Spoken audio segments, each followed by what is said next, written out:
doctors. Day 98. Let's freaking go. I can't believe this. Just 3 more days, baby. Today, tomorrow, and Wednesday. Let's do it. And I just pulled a Yuri going like this. God dang it, Yuri. Let's go, Edward. How was your weekend? How's Mrs. Luna's birthday? Yeah, man, we had a good time yesterday. It was really nice. Went out to eat. And we went out downtown and spent time with the family. So no, it was really good. We all had a good time. Nice. So it was really great. Perfect. Well, Edward, I know you've got some personal things that you got to attend to today. So for the folks that are watching, Edward's only on here for half an hour. So Edward, I'm gonna shut the fuck up. You do what you need to do. Yep. Call some leads. Should I turn on some property leads right now and see if we get something? Yeah, let's see what we got. All right. Not only will I turn it on, what I'm gonna do is I'm gonna take me off of the automation so that you just get it. Okay. How does that sound? Sounds great. But let's make it an Edward show for the first half an hour and get you as many dials as possible. Yes.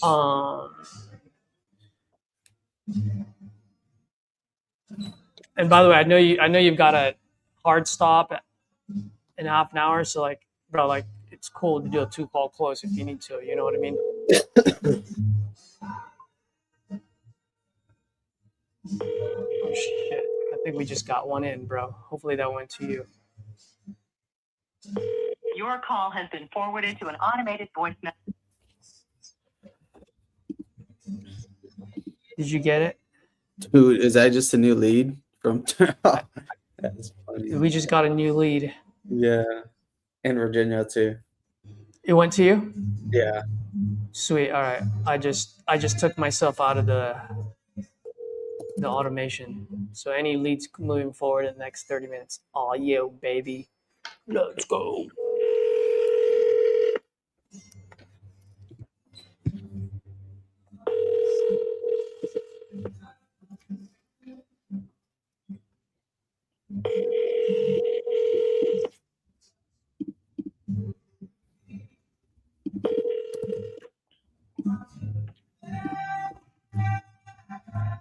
Oh yeah, the young guns are working downstairs. Loud as fuck. You guys hear that or no?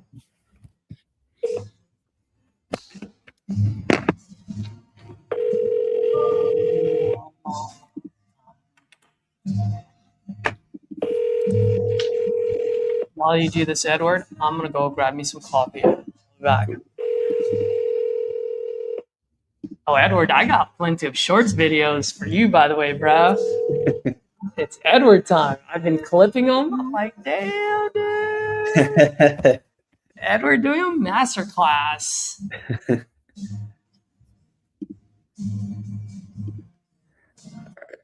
Shouldn't answer. Luther just called. No, did I just call him?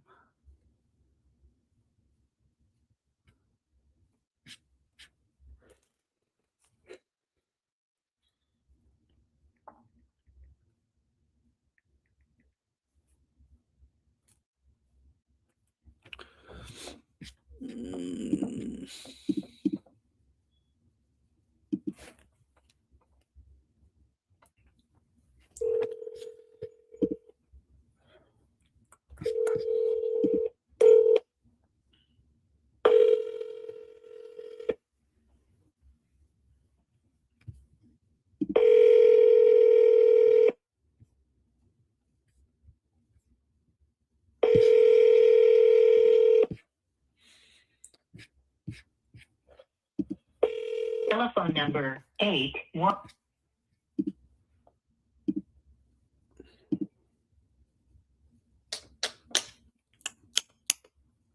This Michelle. Let's call Michelle.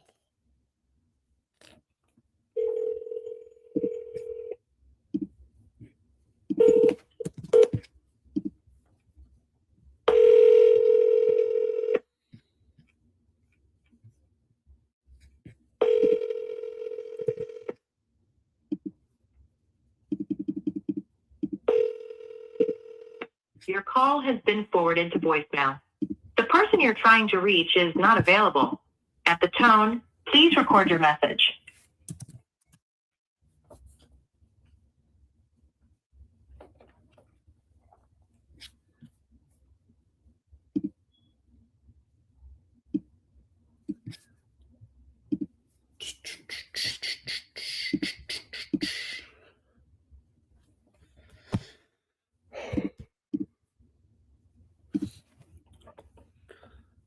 This call. I don't have time to talk about blah.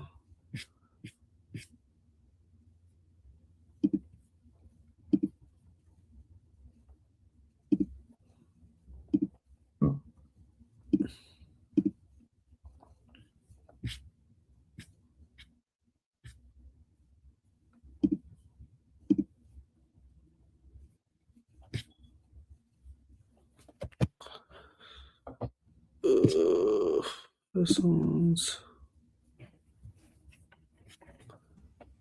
Hey, Edward, I'm just going to mute myself because I'm going to talk to title companies. okay. Let me know if you need me.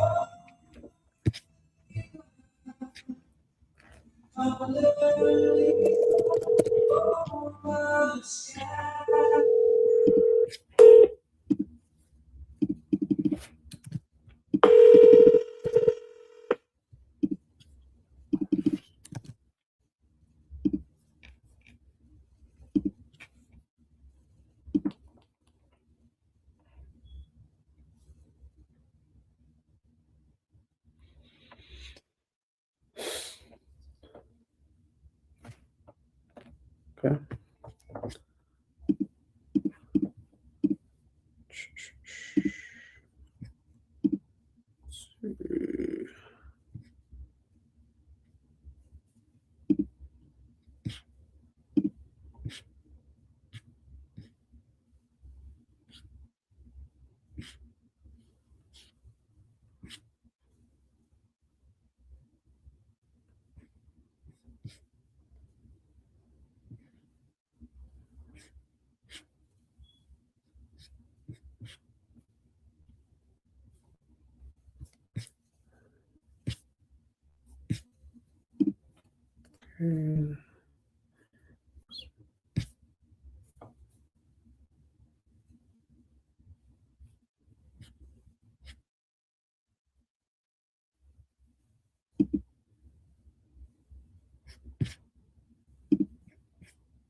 Let's call Margie.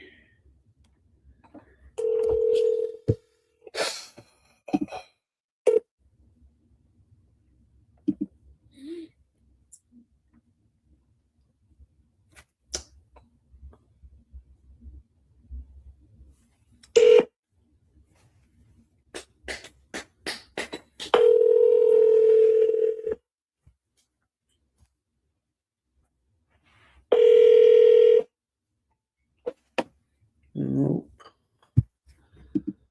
Okay, let's try Lisa.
Okay.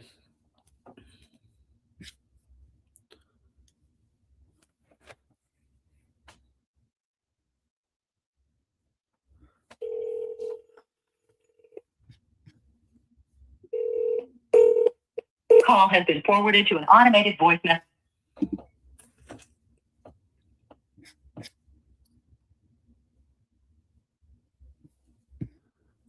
Oh, this guy, John.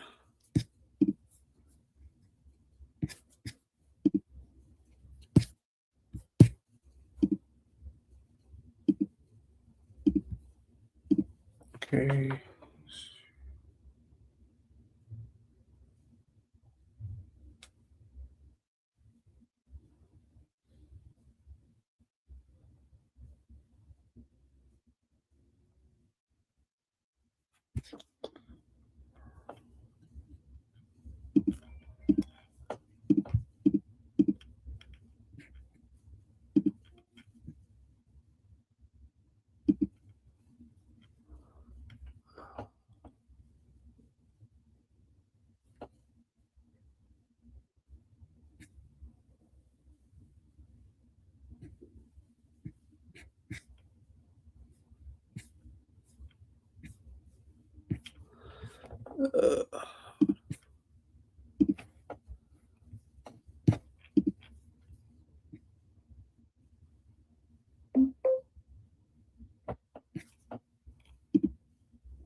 Okay, just got one.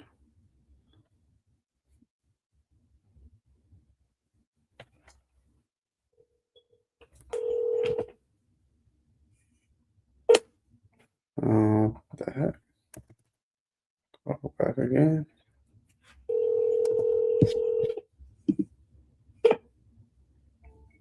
Okay.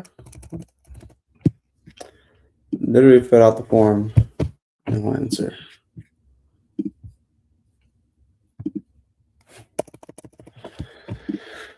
Oh, where this one was. Florida.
Hi, you've reached 954-520-1.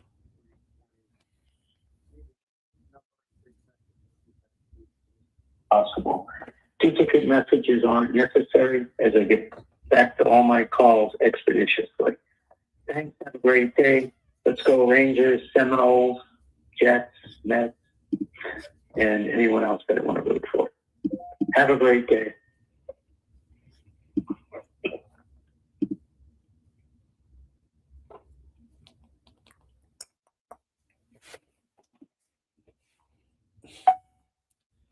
Hello, Jeffrey. This is Edward.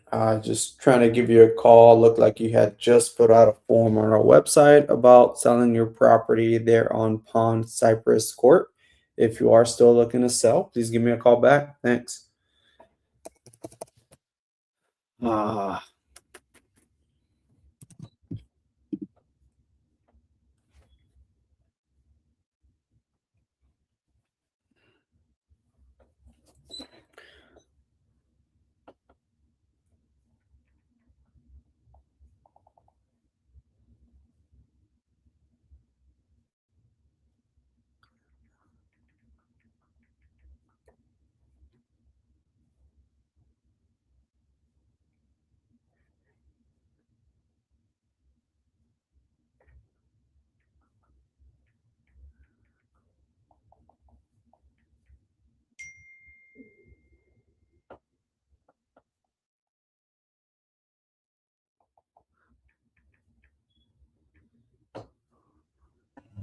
All right, so that's one. Just took care of the JV agreement for JSC. Nice. Dude, how did that go with the price drop? I was so amazed. I was like, whoa. Dude, he got on like Saturday, so he walked the property. He was like, man. The guy's like, what? He's like, bro, it's bad. And the seller goes, I know. Dude, it's bad. Wait, the seller said that he's like, oh, I know. Uh huh. It's a lot worse than he said over the phone. Really that bad? God dang. So Jesse's like, we need this like in the 90s. Also, he went back in, like he did everything there in the walkthrough. Yeah, he didn't leave until he got the amendment signed. Dude, that's awesome. So I got it signed at 95. What do you? He reached out to buyers. First buyer walked in there, is like wanted at one like asking price at 127.5, and then I was like 135, and we cancel all of our appointments. And the guy's like, yeah, I'll take it at 135. But the assignment hasn't been signed yet. So we're like, well, what's going on? So I told him yesterday, I was like, don't leave. I'm like, show it with the other ones. At the end of the day, first EMD wins. So yeah, like he wins, but like, he's got to do that. So if he doesn't deposit AMD and the other guys are coming in slightly less, like I'd rather have a sure thing than the what if, you know? Yeah, of course. Yeah. Yeah. So the way we played it, I just told them like, hey, look, why don't you just tell everyone else that they have till the end of tomorrow to submit their best and final offer, and at the end of the day tomorrow, you're gonna call the winner. Right. And whoever deposits AMD quickest wins. Yeah. Yeah. But bro, it's a good chunk. If this buyer follows through, you know, like I mean, like No. can't celebrate until the EMD's in, minor celebration, because at least the EMD's in, we got something. Yeah. But you never know what pops up on title, you know. But we're opening title today because we got 4 more buyers. Yeah. Yep. Dude, that's awesome. What did Jesse say that the seller I guess what was his reaction? I guess he was good with it because he was like, dang, it is pretty bad. Yeah. Here I am celebrating that I got him from 170 to 115. That is crazy. Yeah. Right. Like, and I shared it with everyone yesterday. Like, and I shared it not because, hey, here's a 40K ripper. No. Like, I wanted to show like this is like the progression of these. Like, sellers trying to get their best. You're trying to get your lowest. And I was so happy that at 115. No, but there's a bottom line. There's even a bottom line number. Yeah, that's crazy because it was 115, but he still took 90 because that was his bottom line. But that's a part where it's like, I feel like we could only do so much on the phone. And at that point, hey, we got to go walk it. And then we set that expectation up of like, hey, it's worse than what he said it was. You know, we're going to have this discussion again, and then we'll go from there. Yeah, because that's when reality sets in. Reality sets in at that moment. Eyes, everything. Now we can really dial in. It's funny you say that because that lady that I was speaking to in New York, she was like, well, I know y'all going to want to come down. So can we just start at 50, you know, and y'all can still come down. Y'all probably come down 45, which she wanted to be at 45 either, but she don't want to take it because she thought from 45 I was going to go lower. Right. So It's funny what the seller is like, okay, well, we'll run through that. We got them as low as we can get on the phone. We set the expectation. Now we go out. Now we have more leverage, like, hey, this and this and this, to get them down lower, and they're already expecting it, right? So yeah, that's crazy. Yeah, exactly. 90 from 170 from to 90.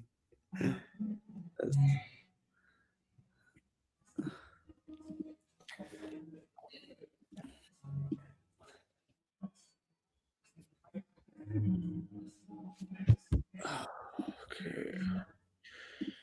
Dude, those came in quick and they didn't answer. Gone like 2-3 times.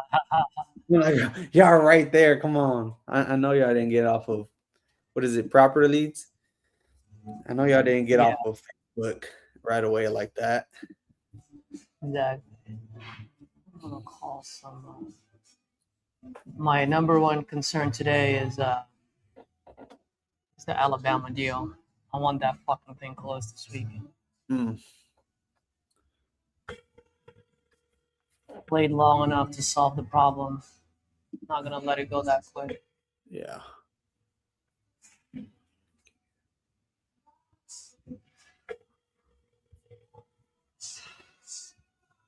Oh shit, bro! It's 7:54. Now you gotta get going. I gotta step out here. But, all right, man. How long I'd say I'll be back on. Yeah, man. I'll see you later today. Do your thing, bro. All righty. Talk to you later. Cool. See you guys.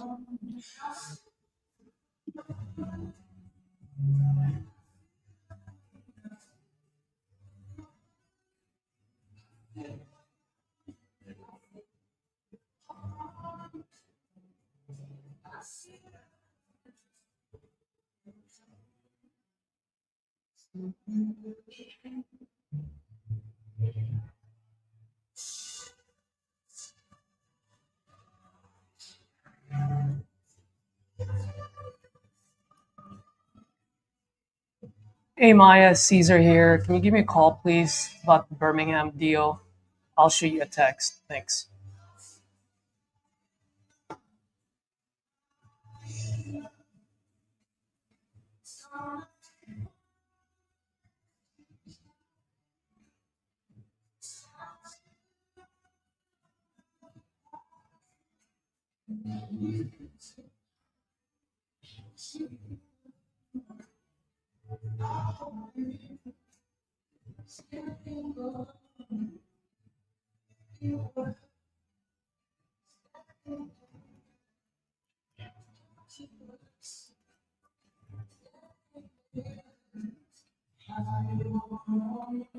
Hey Maya. I'm doing good. How are you? Hey Maya, by the way, you're live on YouTube. Say hello to everyone. You are. Okay. By the way, for you folks that are watching, these guys are an absolutely amazing title company. Maya, what states do you guys do? Nationwide. Nationwide. Let's go. Maya, quick. So, question for this deal that we have in Birmingham. Yeah. What are the next steps? Let me know what I need to know now because I want to make sure that this thing gets done in the next 48 hours. Okay, so they already got the quit claim deed. This is when the mobile notary was set up. We originally communicated about the authorization. We thought they're already having her sign it to the mobile notary, but turns out she didn't, and that's what Veronica's on today. But Well, as far as I know, she hasn't signed the quit claim deed yet. I thought that was done no, already. she did. Oh, They okay. already, it was done. The only thing pending is the payoff authorization, so they can at least try to negotiate it down if that's possible. So that's the last thing. But they do have the quit claim deed. They have been in touch with her. The mobile notary was set up. Everything is on track. Today, I'm gonna also be following up with Veronica regarding the payoff authorization, so we can see if they can reduce the amount or something. Okay, so the only thing we need is the authorization so that we can so we can get so we can start negotiating that thing, right? Yeah. I believe because I talked to her. I don't know if you guys know because I just saw your email. I'm the one that's been handling this behind the scenes, so that's how I got a hold of her.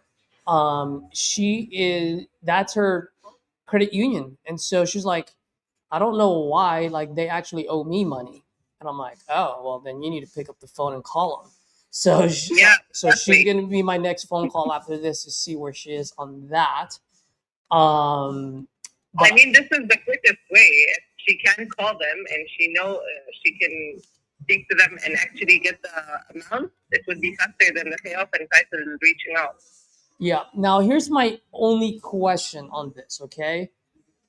And then maybe you guys need to like look into this because I've done this before with messy title, right? That lien, did it come up because you guys ran the search based on the address, or did it come up because you guys ran the based on her name? I think it was based on the address, and that's why it shows up on the title commitment. Let me take a look at the commitment again, but if I remember correctly, it had that. Okay, and the reason why I'm asking, is because if we have the quit claim deed and the title search gets run under his name, because now there's no more break in the title chain, It might not show up. then it's not going to exactly, and then everything goes through. Yes, I understand. Okay, let me call Veronica and confirm this, but I'm also going to pull up the title commitment and confirm this point, and I'll get back to you, okay? Okay, now besides that, we don't have anything else we need to worry about, right? We don't need to worry about the memo. We don't need to worry about anything. We don't need to do a quiet title, none of that stuff. No, they said the memo because your contract out predates the memo. Predates the memo and the contract that it was recorded on. It shouldn't be a problem yet. Okay, perfect. And you guys will be able to insure and everything, and the buyer will be good to go. Yeah. Okay, so the only thing that's holding us from closing this right now is this damn loan. So either we negotiate it, or if that quick claim deed goes through, then that no longer pertains. If it was under her name, I'll double check the commitment and speak to Veronica. Yeah. Yes, please, because that would be the quickest way. Yeah, I know. Because if that's done, then we can close tomorrow. Yeah, I know. I'll speak to Veronica and I'll get back to you, okay? Please. Thank you very much. I appreciate you. And call me or email, whatever. Let me know. Yeah. Thanks. Have a good day. Bye. Let's go, guys. That's what I'm talking about. Solving problems.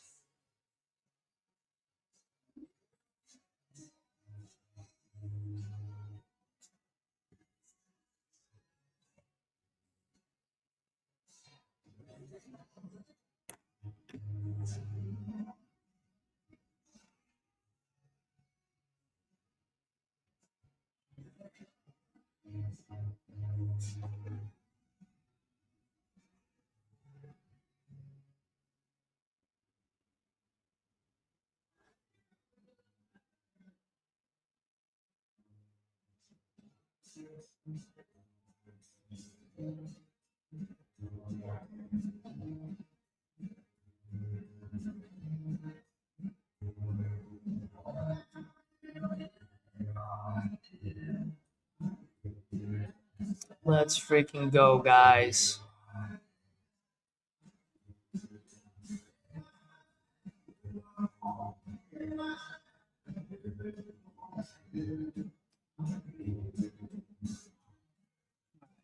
think we just got a couple of property leads that just came in. Let's see what we got here.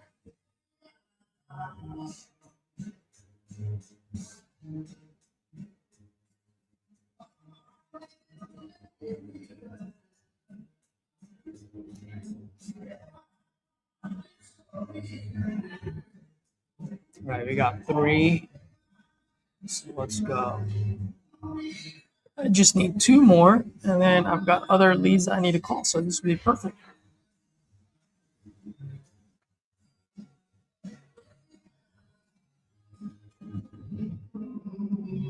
Who's on here right now? SDH, good morning. How you doing? Well, let's rock and roll. For you folks that are watching, if you guys haven't used property leads yet, they're absolutely amazing. I love them. I love all the DPL providers. At the end of the day, they're leads. They provide good. They do good work. There are times when they fall apart a little bit. We gotta kind of nudge them, be like, "Yo, what's going on in here?" But what's good is that they're open. They'll get feedback from us, and they adjust quick.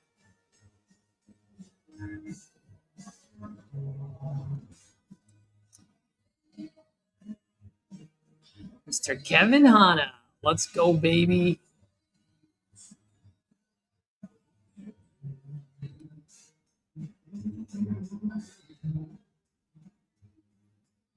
Oh, my JV agreement fully executed? Yes, it is.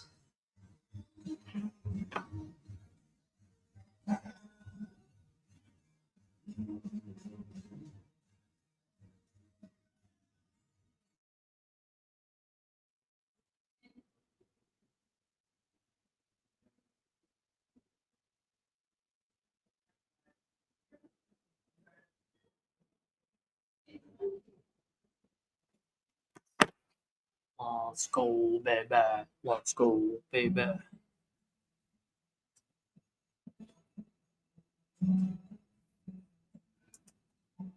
Shuffle.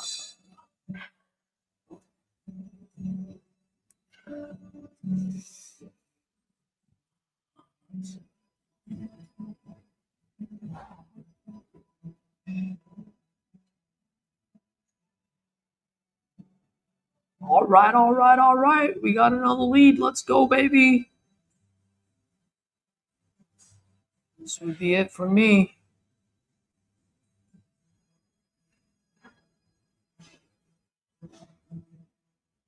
Mariposa Lane. Out in Colorado. Let's go, baby. All right, guys. First call of the day. Let's go. I got to switch. TC, Dispo, now to acquisition. Let's do it. Wish me luck.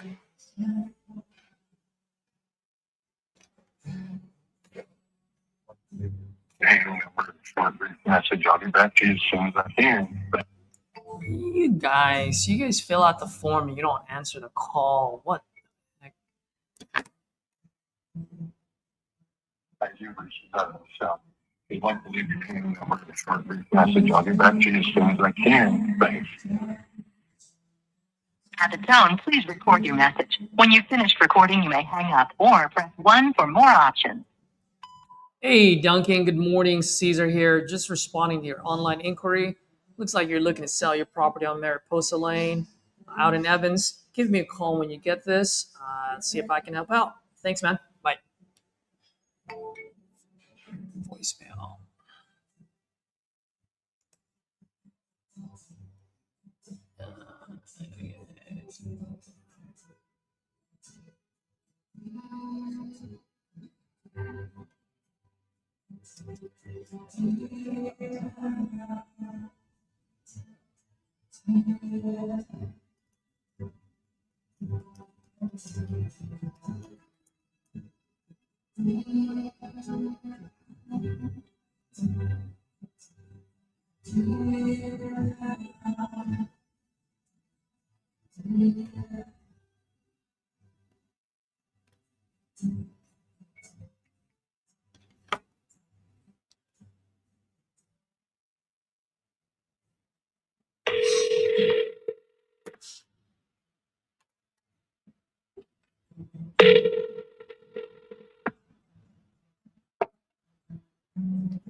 Man, I am super duper sore today. Smell.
Ooh, this one's good. This one's in Tallahassee. Oh, let's go, baby. Stan, if you're listening, this is your next deal, bro. Let's get this.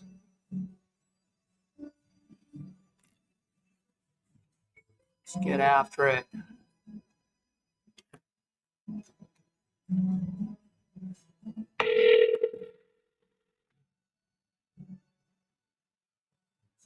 Hi, you've reached 954. No, Jeff. You did not do that to me. You're picking up the phone because you're in Tallahassee and I can do deals in Tallahassee.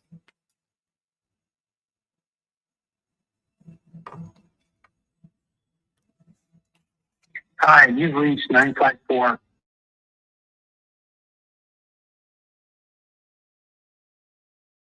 Back to you as soon as possible. Duplicate messages aren't necessary as I get back to all my calls expeditiously. Thanks. Have a great day. Let's go Rangers, Seminoles, Jets, Mets, and anyone else that I want to root for. Have a great day.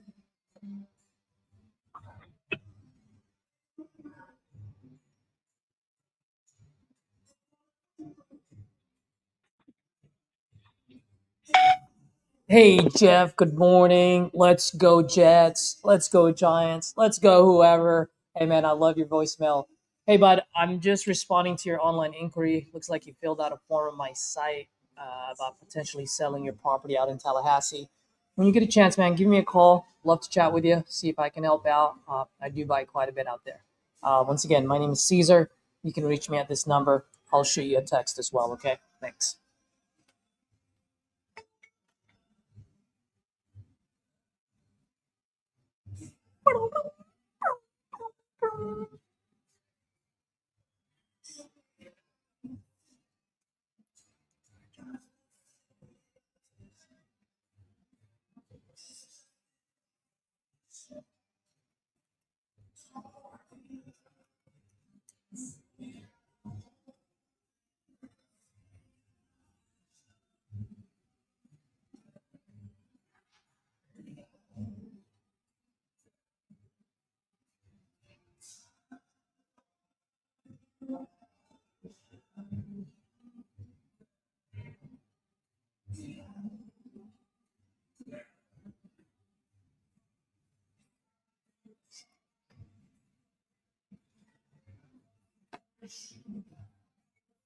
Let's go.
Oh, Maya. Hey, Maya. Oh my gosh, give me some good news, please. Give me some good news. Actually, the lien is related to the property because she owned it when she did the lien. So it is associated with the property. But the quickest way for us to clear it out would be for Nikita to reach out to the lien holder and actually negotiate it. The Veronica says when it's directly through the person who has the mortgage, if they could discount it 30% and she can negotiate even more. But it has to be done through her for the fastest way. If she's not reaching out, we'll just go through the route of the payoff, but it could take an extra week because she has to wet sign the payoff authorization. She has a wet sign. Okay, cool. All right, thank you. If you speak to her, let me know. Well, if she's gonna reach out to them, you said they owe her money, so maybe if she calls and negotiates, they would reduce the lien, like a decent amount or something we can actually proceed with and close. But Yeah. that's it. Okay, cool. All right. So there is no way around that, right? So No. so I just want to ask one last thing, just because I'm a sales guy and I have to ask. All right. So let's assume for a second, which I don't want to do, but let's assume for a second we submit that quick claim deed to the county. Everything gets reassigned to his name. So what you're telling me is that if we do that, let's say a month from now, we run a title search, that lien's still gonna come up.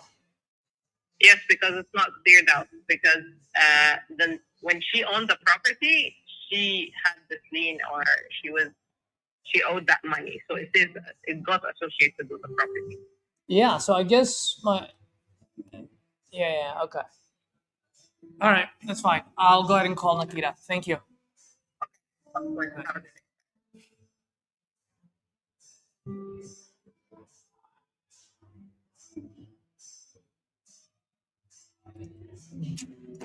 God dang it.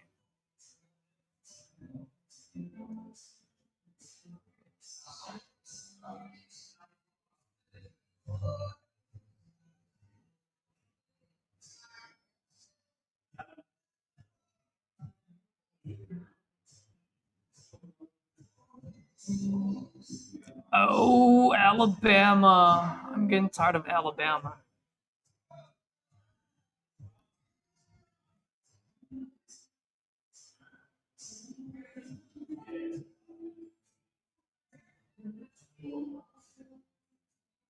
Uh,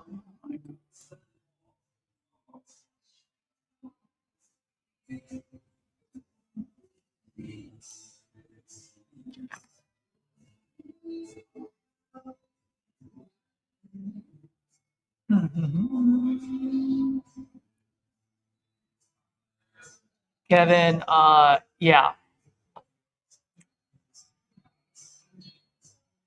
So my TC just charged $500 a deal. And usually that goes on my assignment agreement. So the buyer pays for that.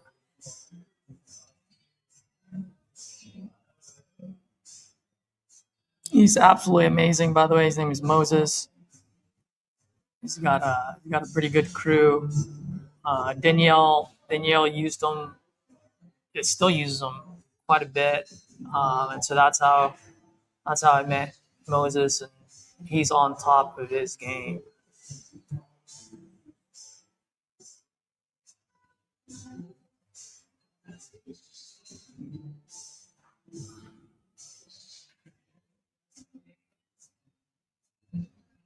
What is going on with my phone? Why can't I freaking dial? What the fuck?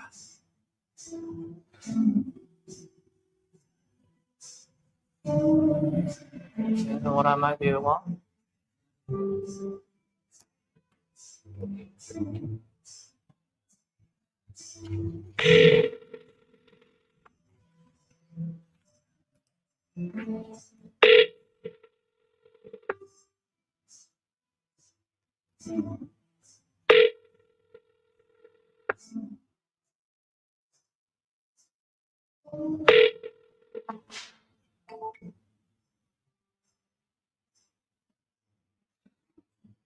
All right, bro. If you're gonna answer my text, fucking answer my phone call.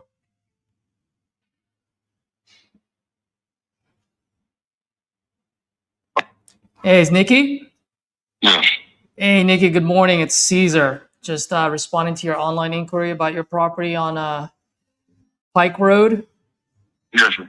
Awesome. Looks like you just filled out a form looking to sell this property. Is that still the case? I'm assuming. Yeah, possible. All right. How much you looking to get for it? As much as possible. Yeah. What would that number be? You got here 144. 140 or 144? 144. 144. All right, sir. I am pulling this up right now. While I do that, can you tell me a little bit what you got going on? I'm just disabled veteran. About to be going in a nursing home. And just trying to move my family a little closer to the nursing home. Nikki, I'm sorry, man. It was a little hard hearing you. What was that again? Just disabled veteran, trying to get my family a little closer to the nursing home. Oh, man. Well, first and foremost, thank you for your service, sir. Yeah, my business partner Edward actually was in the Air Force, and he was supposed to call you, but he had a personal family matter he had to attend to, so he asked me to give you a call. He would have loved talking to you. So what's going on? You said you guys are moving across the country or what? Yeah, I'm moving across the county. Oh, okay. What's going on? What got you guys causing the move? We got dementia and the VA. It's just that right now it's about 2 hours away. And my house that I live in now, the only handicap that they have or has with the house is that VA put a ramp on, but there's a handicap accessible. Really. Sometimes some of the houses is more handicap accessible and more give me a house where I can add and make it handicap accessible, whichever VA pay for. Okay, all right. And Nikki, if you don't mind, man, I might repeat myself from time to time because you're kind of like cutting in and out. So just be patient with me. So what you're saying is you're looking to sell this because your VA is like 2 hours away, so it's just a hassle driving back and forth. Is that right? Yeah. Jeez, man, how long have you been doing that for now? Just going to this nursing home about 8 months. 8 months? Yes. Jeez, how's that been going? It's been rough. Is that 2 hours one way or 2 hours both ways? That's about an hour and a half one way. I mean, let's stop you something to eat. 2 hours one way. Oh, jeez. So you guys want to move closer there then, huh? What I'd like to do. Okay. And have you guys found a place yet, or? I'm looking. I'm trying to see. I'm. Hello, Nikki, you there? Nikki? Like cash offer or whichever. So what you like to do things is do it on one day. Freaking receive the cash and buy to their house and close all in one day if possible. Okay. She said she's done it before a few times, so that wasn't a problem. You've done what a few times? She said she's done it a few times. The realtor. What has she done? You were out for a while, so I didn't hear anything you said. The same day, receiving cash to the house and purchasing another house. Okay. And this house of yours, this is a mobile home, right, or a manufactured home? Manufactured. Okay. What's the situation here? What's the bedroom, bathroom count? What's going on? There used to be a 4th bedroom, but one of the back bedrooms was joined into one, so it's 3 bedrooms. It's got his and hers bathroom, and the back bathroom. I mean, the back side of the house. The 2 bedrooms are joined into one bathroom. It's a full bathroom. It's got a tub and everything, but it's just I wouldn't get to it. It's 6 bedrooms. And there's a master bathroom. It used to have a fireplace, but we actually had it took out and had the damn the snout and everything covered up whenever we had the roof on. So it's a 3-bedroom, 1 bath. Did I hear you correctly, or 3-bedroom, 2 bath? Two bathroom. 3-bedroom, 2 bathroom, right? Yeah. Okay. And how long have you folks been living there for now? About 26 years. 26 years. Yep. Man, that's a lot of memory you got there. Tell me about it. I mean, this house is through a lot of families, a lot of my kids' families, and that's just we've been there a while. Wow. It's probably a little tough to let go since you guys have had quite a bit of memory there. Yeah, but I mean, it's a good memory, and there's a lot of bad memories. Yeah, you do what you got to do, right? Let me ask you this: do you guys currently owe any money on this, or you own it outright? Own it outright. You own it outright, okay. And then what's the how much land do you have over there? It's not very much at all. It used to be a lot, but my sister had actually freaking sold off most of the property, so now I just have just a little lot. I don't even know what the dimensions of it. I think I had a picture paper here that come in from the county. Yeah, it looks like I'm looking at the county right now. It's just saying 17,860 square feet. Does that sound about right? That's like a quarter of an acre. Yeah. Okay. All right. And then what's the condition of the property? The property's good. When I first moved here, I put about $10,000 worth of topsoil, put shrubs all around the house, and put a driveway in. The driveway's a little rugged or where water erosion. Mm-hmm.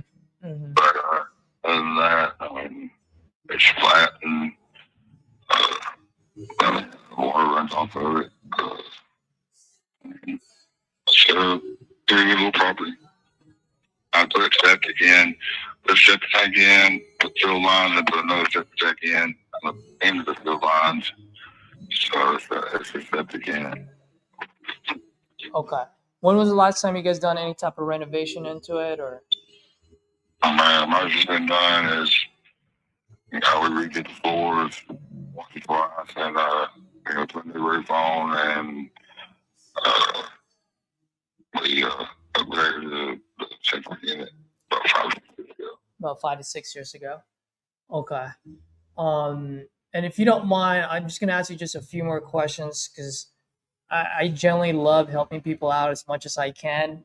Nikki, I just got to be able to do that while staying fair to my business. And when I say fair, I don't mean hitting a home run. I'm talking about just keeping the lights on and just getting to first base. You know what I mean? Let me ask you a quick question. Let's say I do buy this off you at 144, right? Because that's what you want at 144. How much can I resell this for after I fix it up and make it look, 2026 standards? I believe you bring it to 26 standards. I don't see no reason.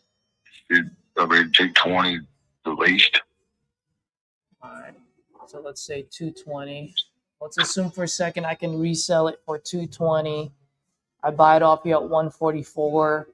I know you said you've done some renovation on there. You know your home better than I do. At this moment, if I were to go in there and fix it up, when I say fix it up, I mean like just get it caught up to 2026, right? Like, how much do you think I need to sink in there in order for me to sell it in that low 200s?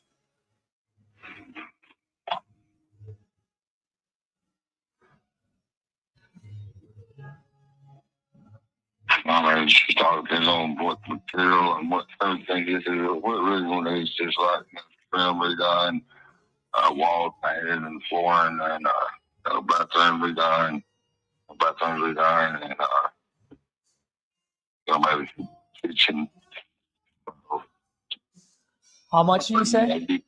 I mean, I really don't know. I don't know prices of material and stuff right now. I said, Oh, okay. I got done is, right the walls, everything, and some little touch ups here and there.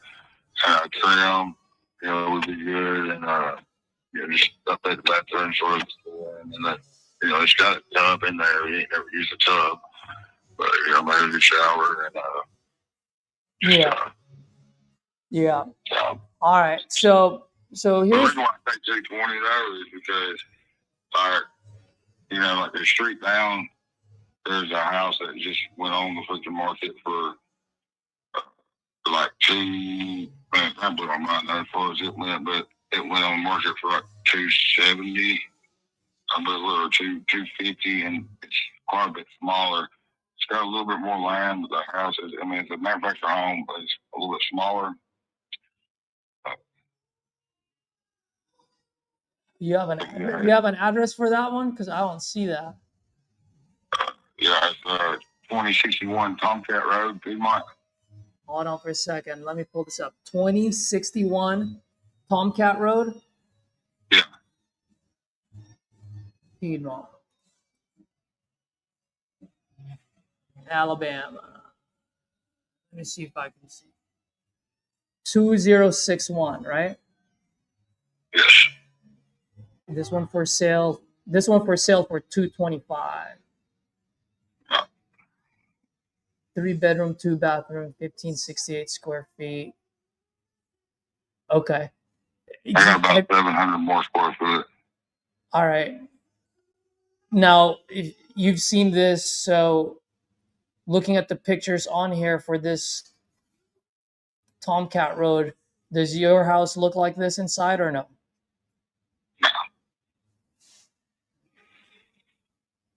I just want to be done. So that's what I'm saying. It's got to be remodeled. So I still got to remodel it, right?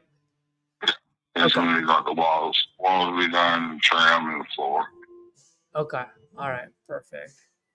Okay. So if you don't mind, Nikki, I'd love to just kind of like explain like how I'm looking at it as far as like the numbers and what the market is doing. Whether we do business or not, at least you just know that, I'm talking with like my cards face up on the table, so to speak, just so that you understand where I'm coming from. Is that cool with you? Yeah, sure.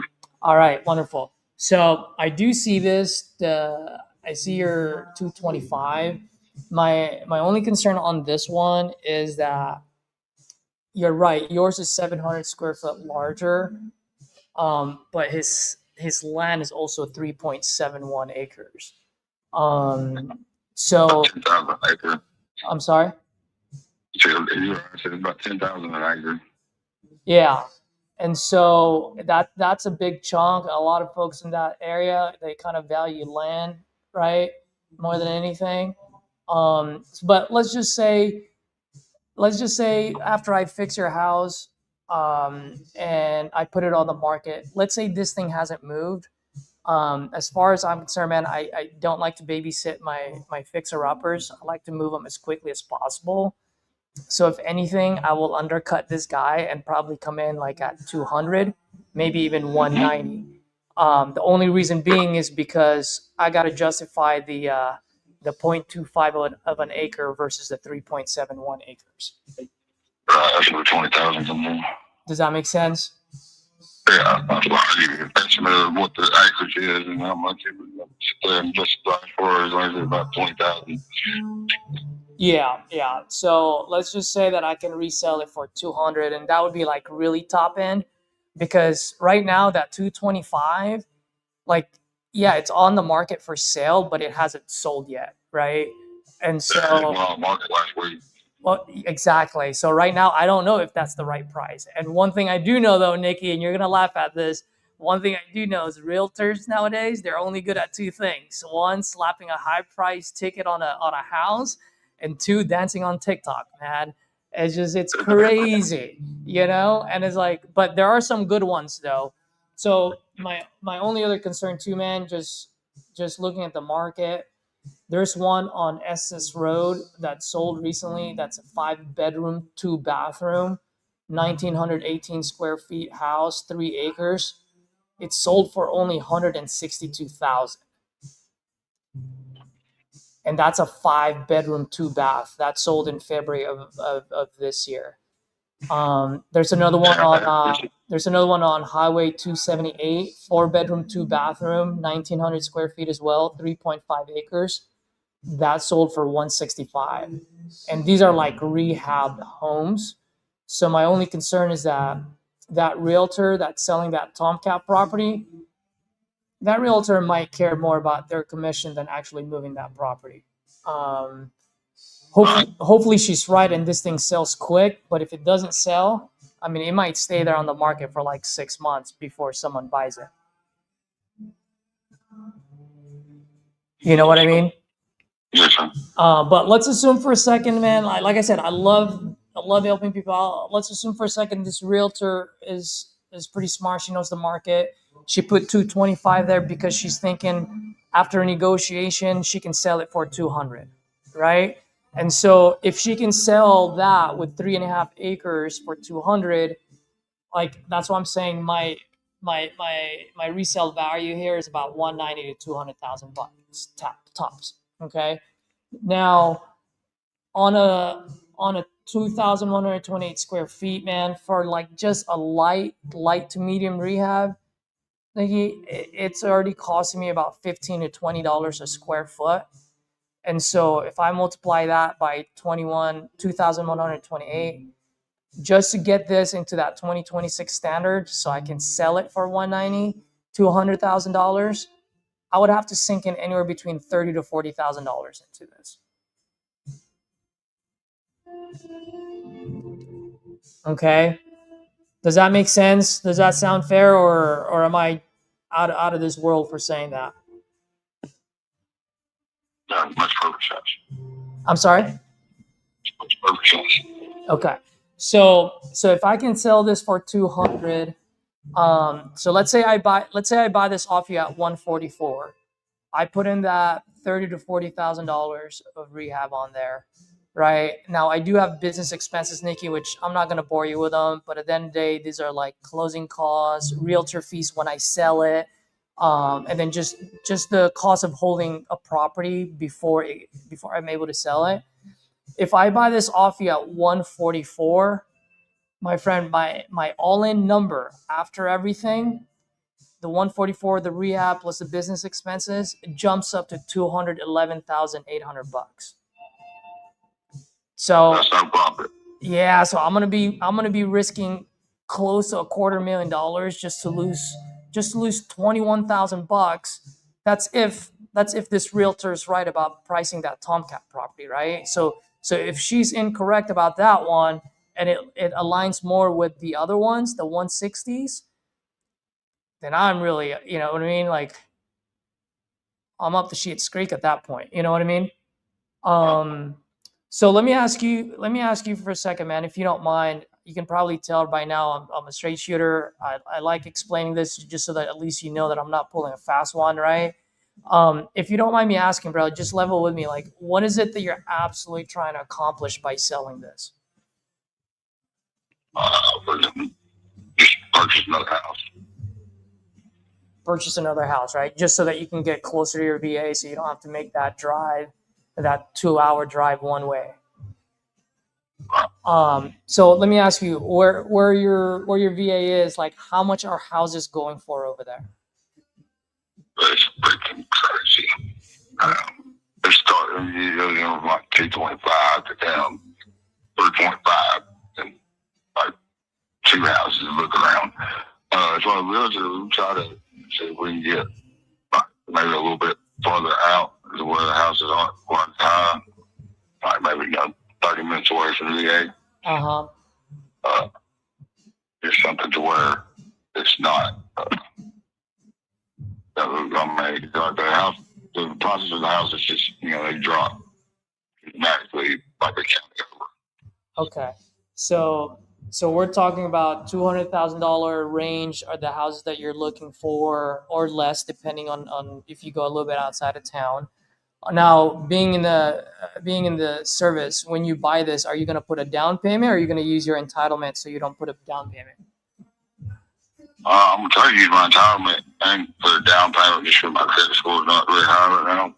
Okay. And how much down payment are you going to do? Like a 3% down or 10% down? Like what's your plan on that? About 20. About 20%. Yeah. Okay. So let's say you do get a house like in town instead of outside. You're probably going to put in about $44,000 worth of down payment. Am I correct on that one? 45,000 actually. Yeah. Okay. I mean, besides the $45,000 for that new place, I mean, what else? What else are you looking to accomplish by selling this? We could consolidation bills and only my wife in the vehicle and try to just set back some money for some payments until hopefully I can get my grant to go ahead and pay off the house. Okay, all right. And then you said bills. Like, how much are those? I'm sorry. It's maybe 10 to 50,000. Oh, 10 to 15,000. Okay. All right. And then you said something else after bills, and I didn't catch that. What was that? I was just buy my wife a new car, probably. What was that? Buy my wife a new car. I'm so sorry, man. What is it? I said buy my wife a new car. Oh, buy your wife a new car. That's awesome, man. What kind of car are you looking to get? Probably a little SUV. A little SUV. Nice. Are you going to pay that cash, or are you going to put down payment on? But cash, How much are those running? about 25. About 25. All right. Besides those three, is there anything else that you're looking to accomplish besides those? My wife is in her pants. What was that? I'm sorry. So my wife's parents, they're not doing too well, and they live in California, and they don't have insurance or anything, so I'm trying to collect some money from them, whatever they can. Okay. And I mean, if you were able to send them some money, like how much would you like? Not at least 20. At least how much? 20. Okay. And what do you know about reverse mortgage? Well, I would be very, very careful with it. It's obviously it's an option for you folks if it helps you out, yeah, but it's going to be really tough on the back end. I've seen a lot of folks get into really, really dire strait where now they need to sell it, and at that point they can't even sell it because the amount that they owe is actually too much more than what the house is actually worth, and it's criminal. I don't even know how it's legal. And it just, but people do it because it offers some cash, and it's totally fine. Just be careful with it, and just know that there's a chance that you're going to lose it at the end. Huh? Do you still pay on the property after you do that? Yeah, because at some point you would have to. The reason why I'm asking is because I looked up on line for like my wife's property, and they live in California, but they have a property, and it said the property value was like $890,000. And got in touch to see because they did a reverse mortgage back in 2006. Mm-hmm. And I'm trying to figure out if it's going to be worth trying to keep, they're 94, 95 years old. They probably don't have too much longer left. Well, put it this way, man. If you're gonna try to do a reverse mortgage, which once again, like that's always a plus. I mean that's always a what's the word that I'm looking for here? That's always a I'm not trying to do a reverse mortgage myself. I was just trying to figure out what it may cost to get them out of their reverse mortgage. Oh, okay. Yeah, I would not know on that one. Let's see.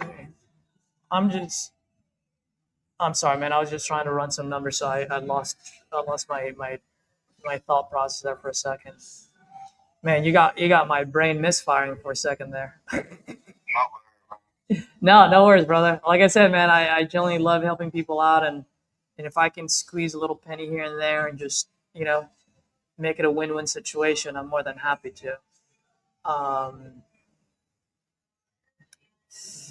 Here, man, here's where I'm looking at, bro. Like you mentioned, you have that, $45,000 down payment, right?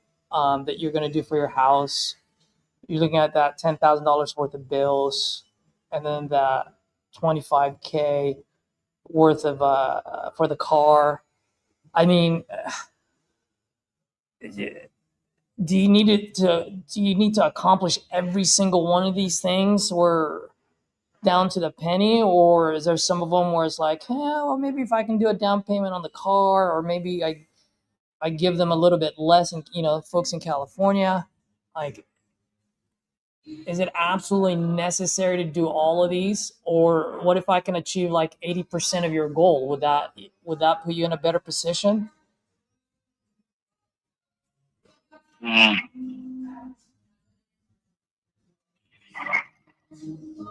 I need to be a little bit more than 80%. I'm sorry. I thought I need to be a little bit more than 80%. Okay. What do you mean by that? So, like 125.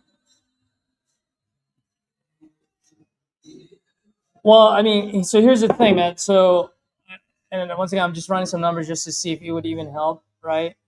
So the 45 you need for the new house, right? That's absolutely necessary, I'm assuming, because y'all got to live somewhere, right? And that takes care of your VA situation where you don't have to drive 2 hours one way just to take care of yourself, right? So for me, health and family comes first. So 45 is absolutely necessary. You need to have that in the bank so you can get a new place.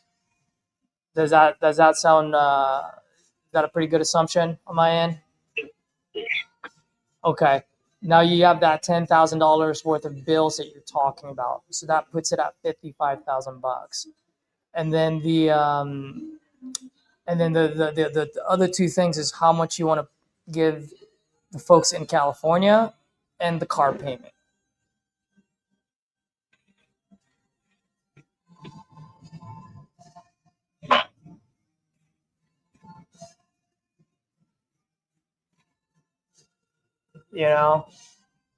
Because brother, just you've been pretty straightforward with me, and I've been pretty straightforward with you. It's just right now, just based on what's sold in your area, right? Not what's for sale, but what's sold. I'm really looking at the resale value and the high 100s, especially with less land. And if I buy this at a price point with a 1 in front of it, I'm upside down all day long, all day long. So here's the thing, man. Like, if I can put you guys in a better position where you don't have to drive 2 hours every single, however often how often do you go to your VA, by the way? It's much twice a week. How much? Twice a week? Yeah. Holy moly, that's like a whole day. That's a job. It could be more than that if I was able to get there. Oh gosh, how has that been treating you folks? It's been hectic. Oh man. So getting you guys closer to VA would just relieve a lot of stress and just put you in a better spot, huh?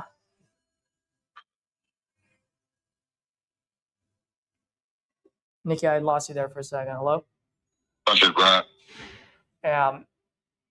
So thank you, man. Just So when you said 80%, what did you mean 80% of what?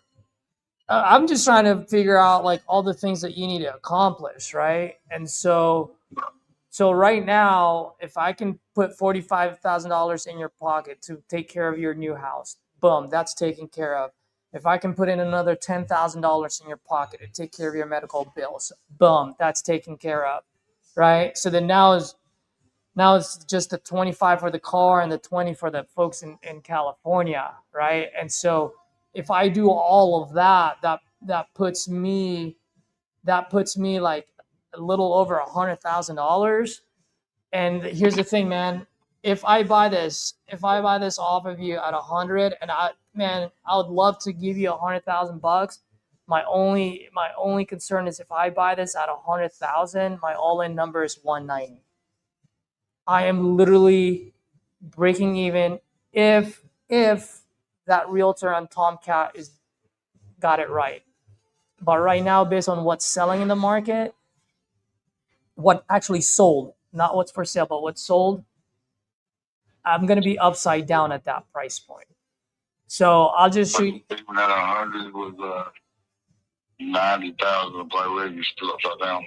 The reason being is because I still got to put in $30,000 to $40,000 of rehab, so that 100 puts me to like 140. Okay, and then I've got business expenses like holding costs, which are cost of capital, taxes, insurance, utilities. Yeah, so it just jumps me up, man. It's just the cost of doing business. I'm sorry. Just so you're about 160. No, after everything, if I buy this off you at 100 plus the 40,000, that's 140, plus all of my other stuff, that brings me up to 190. I think you closed and stuff wouldn't be no more than 20,000, but I guess I mean more than that. Yeah, because I gotta pay a crew and all that. I mean, at the end of the day, I'll just shoot you straight here. Like, in order for this to make sense, where I can close in your timeline, I can make it as convenient as possible, right? So I'm not only offering you speed, but I'm offering you flexibility. What I mean by that is, if you need to close on this in 30 days, I can do that. If you need to close on this in 90 days, I can do that as well. I'll pay for all the closing costs, no realtor fees. I'll buy it as is, so you don't have to worry about fixing anything, right? And then when you move, you just take whatever you want to take with you, and you leave behind what you don't want, right? So I'm offering convenience and flexibility. But in order for this to make sense for me, brother, I would need this to be like, ideally, I would need this to be like in the 70s.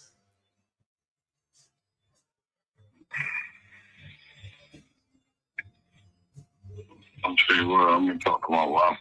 I'll get back in touch with you.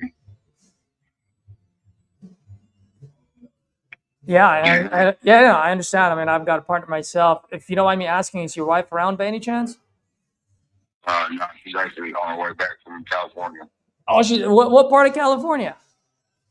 Monterey, Seaside. Monterey, huh? I actually, I was up in the Bay Area for a while.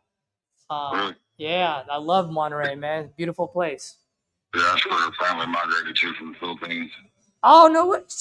Brother, this might be destiny. I'm Filipino myself. Oh, really? Yeah, man. I moved here when I was 11. Did you move from the Philippines? I lived in the Philippines when I was a kid, yeah. Man, you lucky sucker. Have you ever been?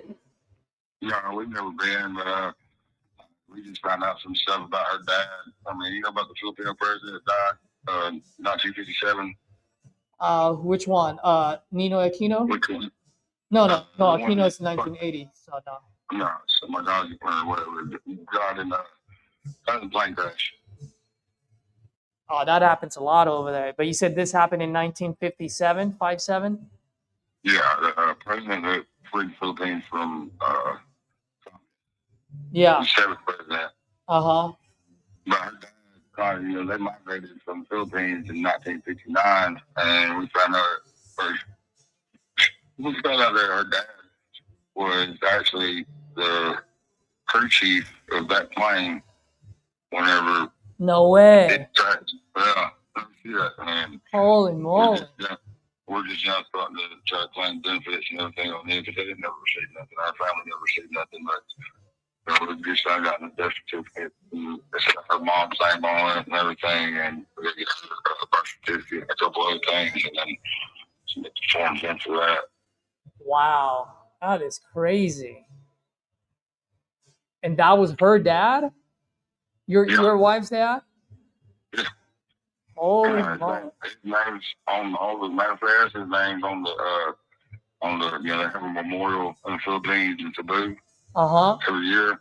His name's up on the statue. It's Alfonso Ivy. He's the technical crew chief. But see, like, she never met him. She was born born 6/7/1957, and he died 3/17/1957. Wow. But whenever they moved, they migrated. Our grandpa was in the Filipino military. So when they moved to the U.S. or migrated to the U.S., he enlisted in the U.S. military and retired out from there. But he brought the whole family over, and they never knew there were any benefits available, or they were entitled to benefits. Yeah. That's crazy. Well, Nikki, hopefully we do business, man. If not, I completely get it, man. But at the end of the day, if you guys need this moved so that you can move closer to your VA, it just has to make sense on the other side, right? Because at the end of the day, if we're upside down, like it's going to be very difficult to do that. So the magic number really here is like, and by the way, the 70s that I'm talking about, I'm pushing it. That's on the top end, and that's just me trying to squeeze as much as I can so that I can give you as much as I can, so that way you can solve as much as you can on whatever, all the things that you're trying to solve, which is the down payment, the bills, the car, and then some money to folks in Monterey. If you guys are good to go with that one, I'm more than happy to take a shot at it. But it's gonna have to be in that price point. All right, I'll definitely get back to touch with you and talk to her, see what she thinks. Yeah. And by the way, just curious, man, and I'm just gonna leave some notes here for me just so that I can be prepared on the next call. If you don't mind me asking, if you don't mind playing a little bit of devil's advocate or looking at the crystal ball, I mean, if you and your wife had $70,000 in your guys' bank account 30 days from day, how would that be? That's really untimely. I mean, I had $60,000 my first time I did entitlement. Had $60,000 come in and went and bought a couple vehicles and paid on some bills, and it was gone. It felt like it was nothing, but I'd have to move things around and change things around to better fit what we're trying to do. Yeah. I guess the only other thing too that I was thinking of is, at the absolute worst case scenario, I mean, $70,000 gets you closer to your VA and then some, right? Put some money in your pocket so that you decide what you want to use that extra cash for. Do you want to put it towards your bills? Do you want to put it towards a car, or do you want to put it towards folks in Monterey? You know what I mean?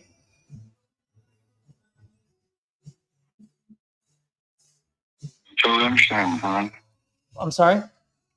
So I totally understand. Yeah. All right, brother. When do you think you'd be able to talk to your wife, and when should I reach back out to you? If you could in the morning. Tomorrow morning? Yeah. All right, no problem. I'll give you a call tomorrow morning, and then we'll go from there, bro. All right, thank you so much. Hey, Nikki, by the way, before I let you go, if you don't mind, would you be open to at least sending me some pictures of the property right now, kind of just like the inside and the outside, just so that I can get a general idea on its condition? Maybe I can resharpen my pencil for you folks and see what I can do, Yeah, let me see where you get that. I'll send it to you. You would send it to this number? Yeah, you can send it to this number. The only thing I ask for, man, is just 2 angles for rooms zoomed out. You don't need to zoom into anything. All sides of the exterior, and then the roof. You don't need to get on a ladder, but just stand a few feet back and just point your camera towards the roof, just so in that way I can kind of see what's going on there, All right, we'll do. All right, brother. You have a good one. You too. Bye. All right, folks. What are your thoughts on that one? Will, where do you just add it on there? You just say TC costs paid by the assignee or by the buyer.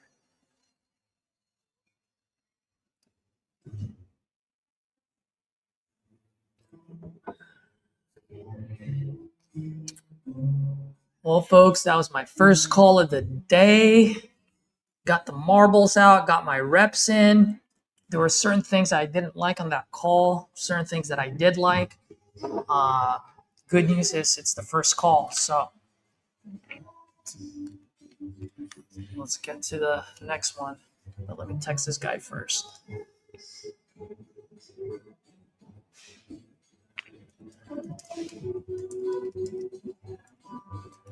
Did you guys get any key takeaway from that call? Drop it on here.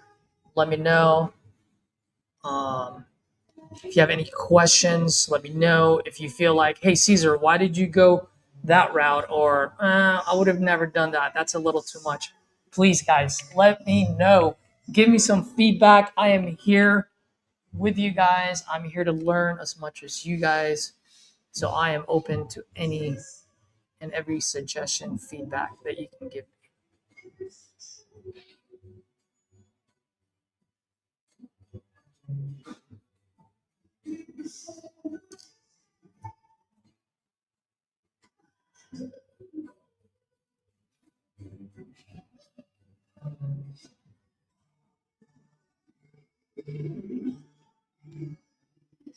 I don't even know why I still have this AirPods on because Edward's not here anymore. I don't need it.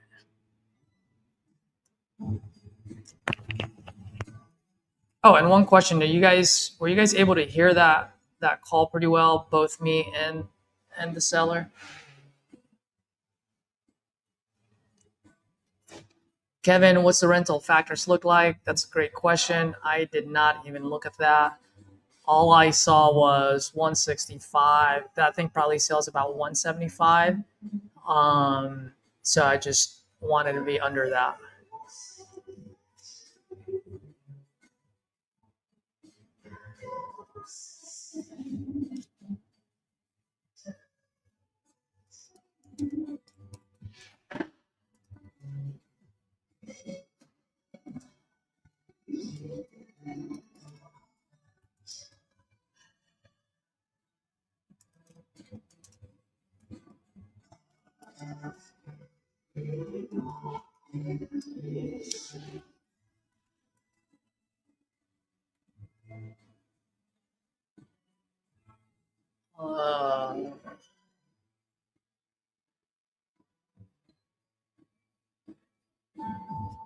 Okay, yeah, Kevin. Yeah, it was him that was breaking up. But whenever he was on, you guys can hear him, right? Let's see. I've got a few things I got to deal with.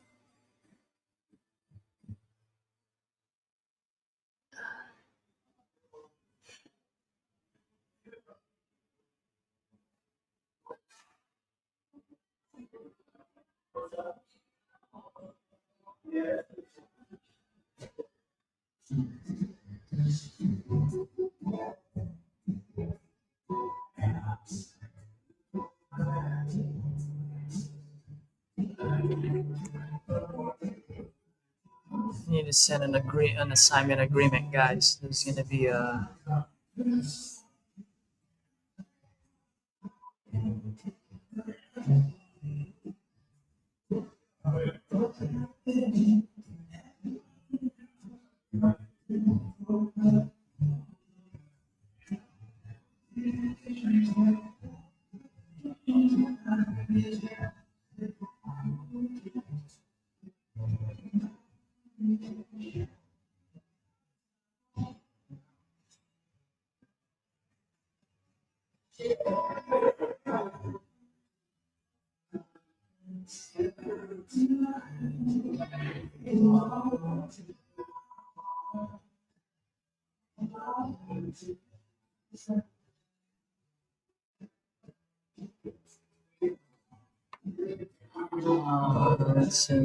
let's see. Angel, boom, boom, boom.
All right, guys. I would love to make more calls, but I gotta take care of quickest path to money, which is deals that we have in the dispo side.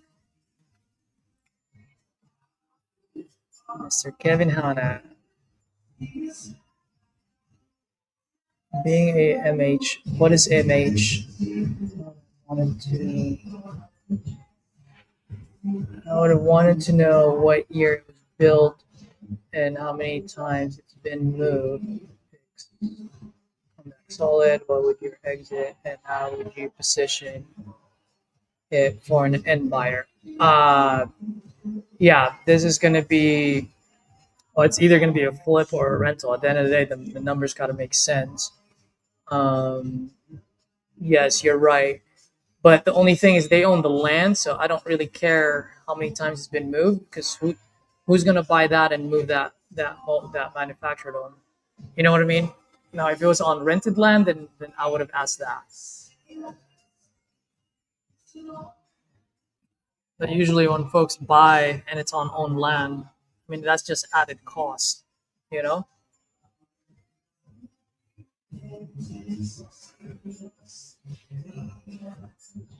But I do understand the point of your question because it's been moved X amount of times. You can't remove it anymore.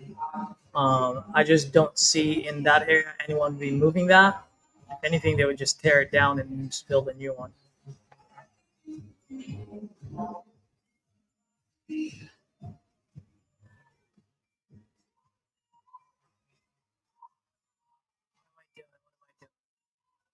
Oh yeah.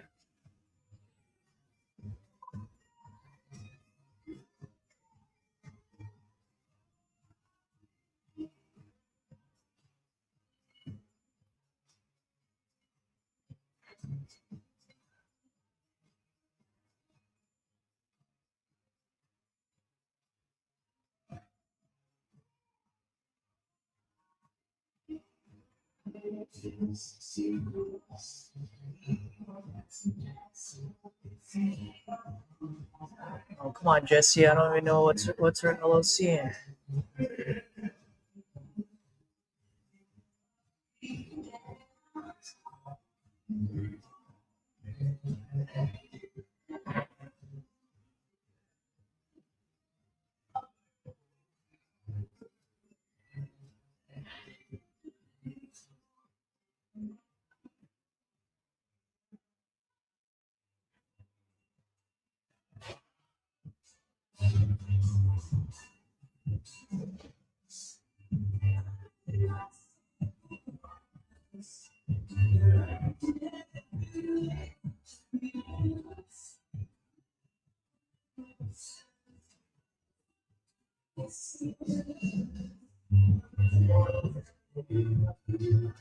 All right. So while we're doing this, let me call.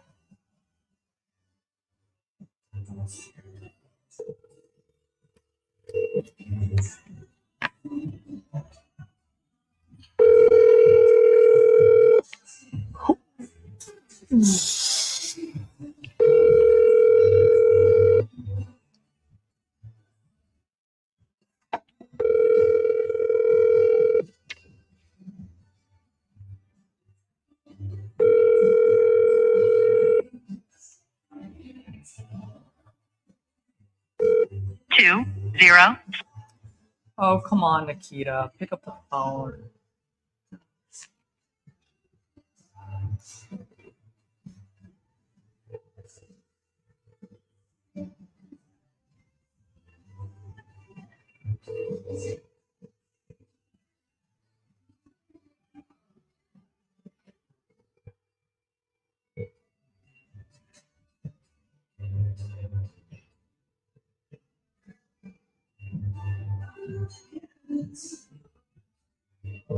Two zero 5 2 5 3 3 4 9 8 is not available. The mailbox is full.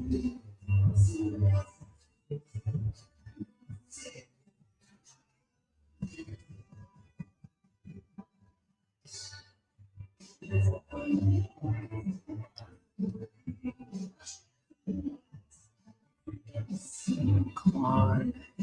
Hope all is well. How's everything going? How's being back home? Nikita, give me a call back ASAP today. I'd really appreciate it. I just want to figure out what's going on with the credit union. We're ready to close on this week, so call. Let's reconvene and see what next steps are. Thanks.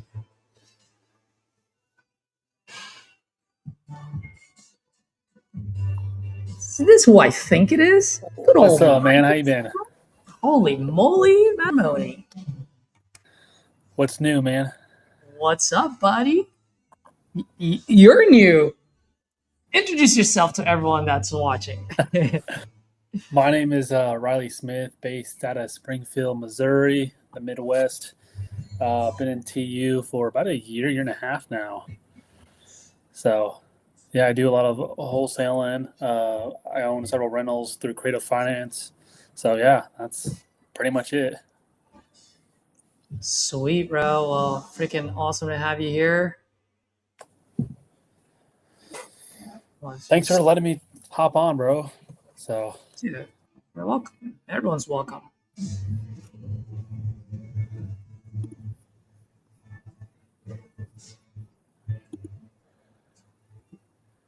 what have you been working on?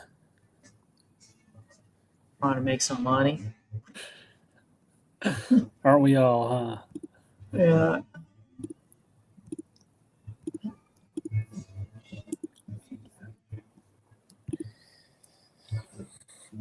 You still focus on acquisitions, or have you moved to more dispo, or? Still acquisition. Yeah. That's the way to do it, man.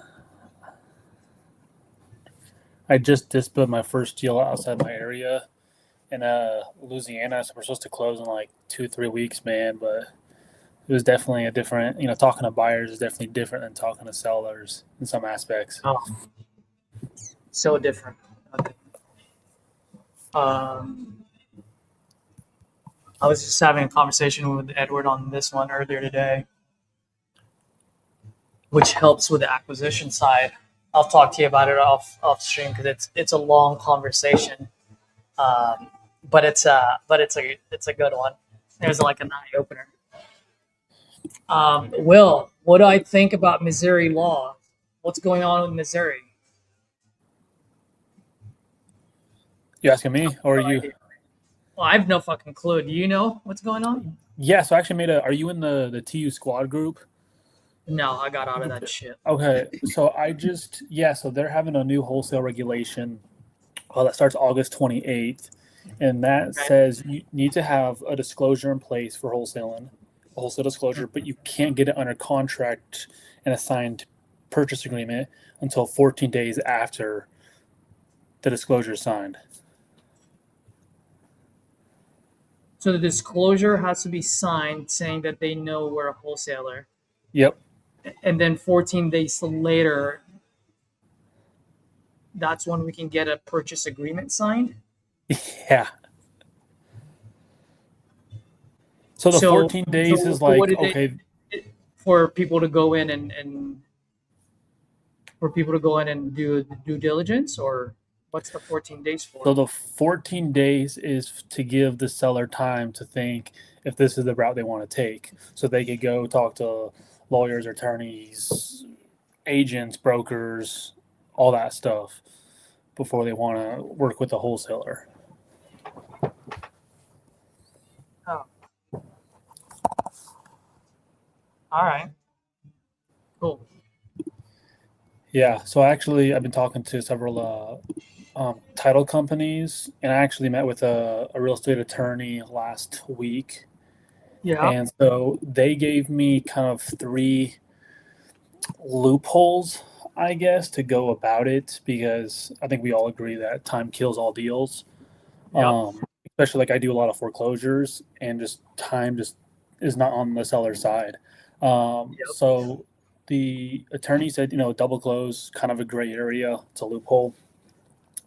They said for extra protection, she said you could buy the house, from the seller, then sell it the next day. So you technically own it longer than a couple minutes, hours. You could also sign the PSA with the end buyer after close, because you're actually the owner instead of signing like an assignment contract or the purchase agreement with the end buyer before you close. So she said that could add a little bit of protection if you're doing double closes.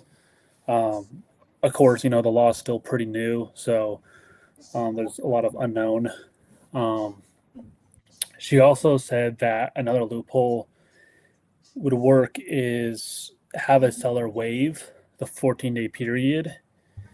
Yep. But they have to specifically know they wanted to continue, understand what they're waiving, and pursue would be, this would kind of be like the gray area, but she said that would totally work as well. And have it specifically that they can't sue or anything. Yeah. So in the disclosure form, you can add that as you're waiving the right or whatever it is. That's correct. Yeah. Like, hey, you can waive your 14 days, so we can sign the agreement now, but just know, you can't come back and sue me or anything like that. Like, I'm here providing value. If you want to wait the 14 days, you can, but I can't really help you until the agreement's signed or whatever, however you want to phrase that.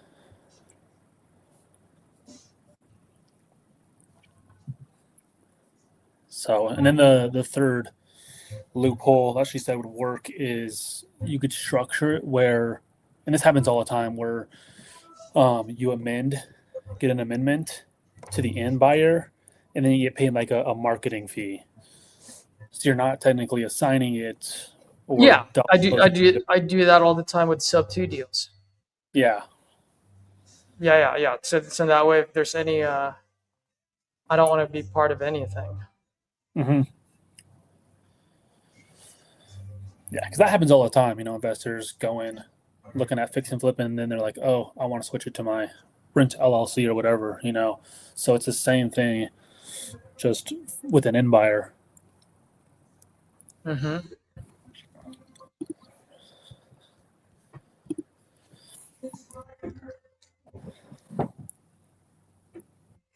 Yeah, I'm not gonna think about it too much.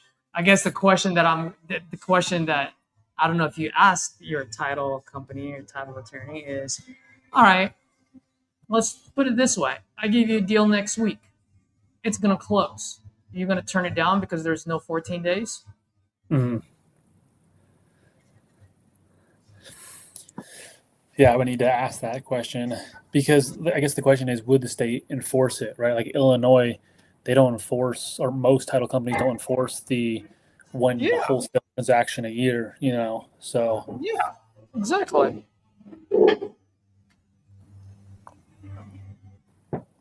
Exactly.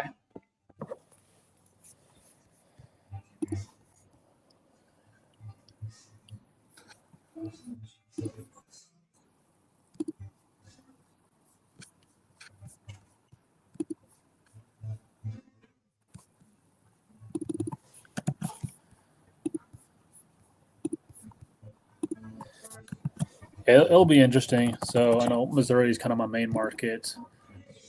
I can actually kind of like this. The disclosure? Yeah, because then you say, hey, look, here's my situation. This is the first time I've heard it, so I'm just playing it in my head.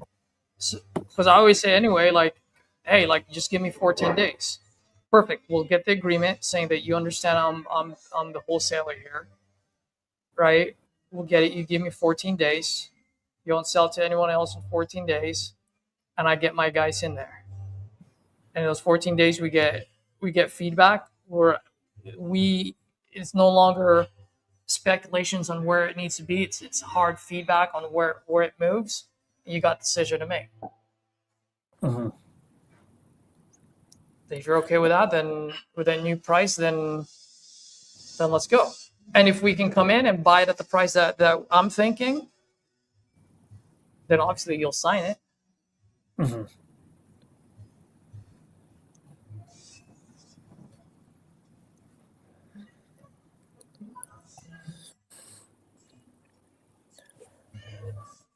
I wonder if on the disclosure if you can at least put the purchase price on it.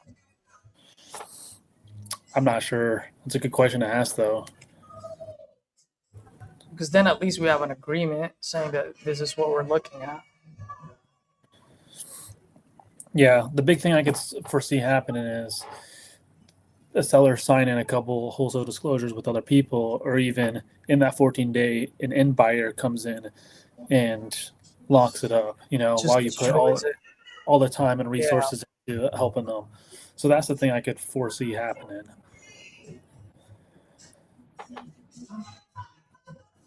Yeah. All right. Well, that's something for me to think about before I go to sleep tonight. Yeah. I know. Let's just make some calls.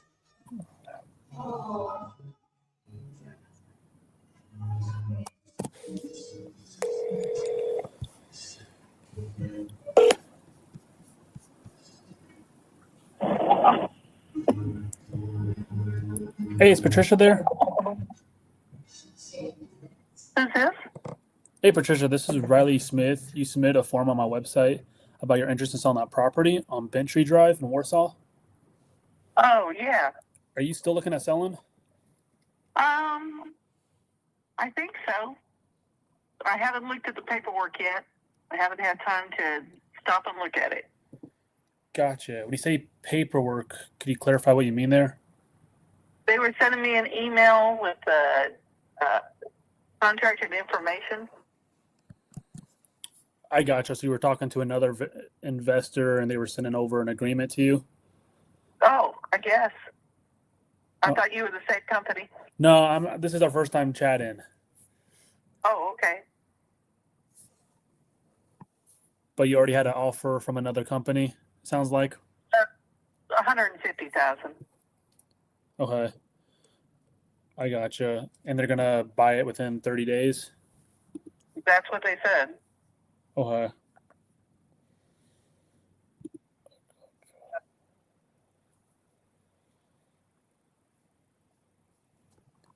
Is the property a 3-bedroom, 1-bath, correct? Yeah. Gotcha. What's got you looking at selling the... Oh, I'm sorry. That's not correct. It's 3-bedroom, 2-bath. Okay, 3-bedroom, 2-bath. There's a rec room that could be a bedroom. Yeah, you could change the rec room at the end into a big bedroom if you wanted to. Okay. What's got you looking at selling? What? What has got you looking at selling? I'll be honest with you, it was just like this, where someone just called me up out of the blue. So I wasn't looking to sell. It's just an extra house that we have whenever we come up to visit our son. So. I gotcha. Are you in the Missouri area? Or are you? No, we live in Florida. Okay. The Sun State. That's a good state to live in. Yeah. Awesome. And so this property, I'm assuming, is vacant. You just come in to visit the grandkids frequently? Yes. Yes.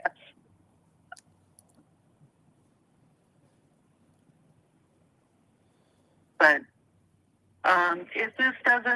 if I don't do anything with him, if you can call back, you can leave a number or something with a message, and I'll give you a call if something happens with that. So.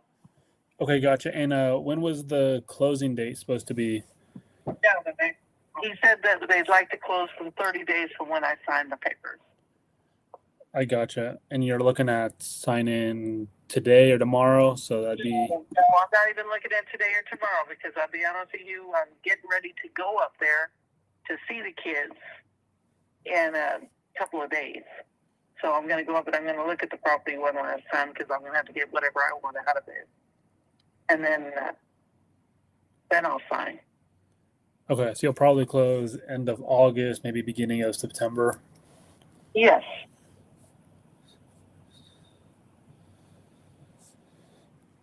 Oh, I gotcha.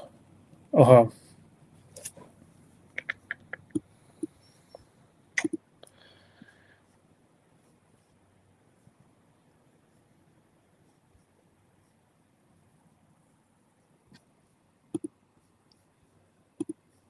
Okay, I gotcha.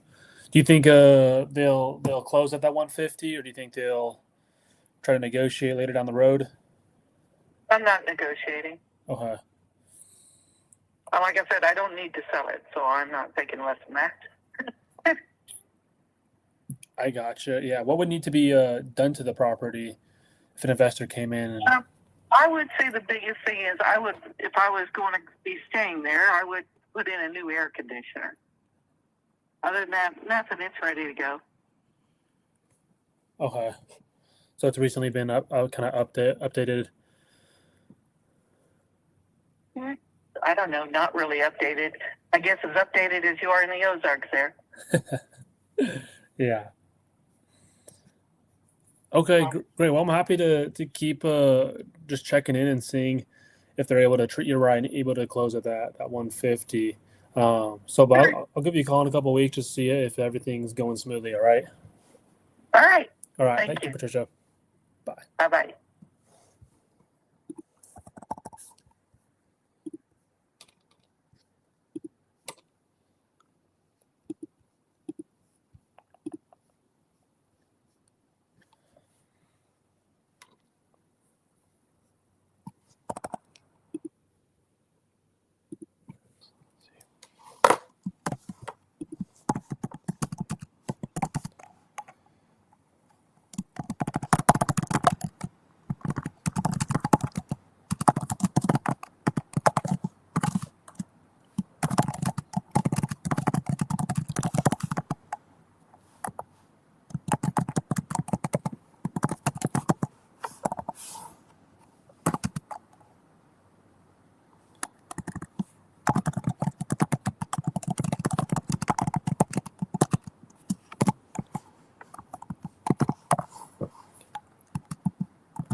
Rylan, my man, how'd that call go?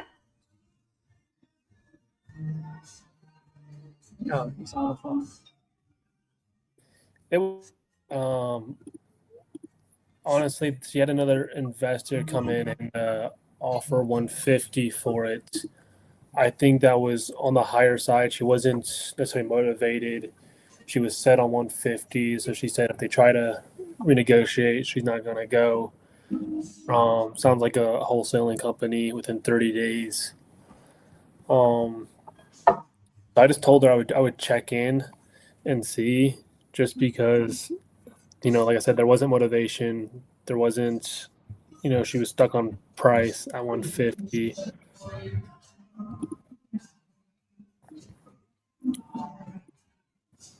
There was one question you asked her, and I didn't hear what she said.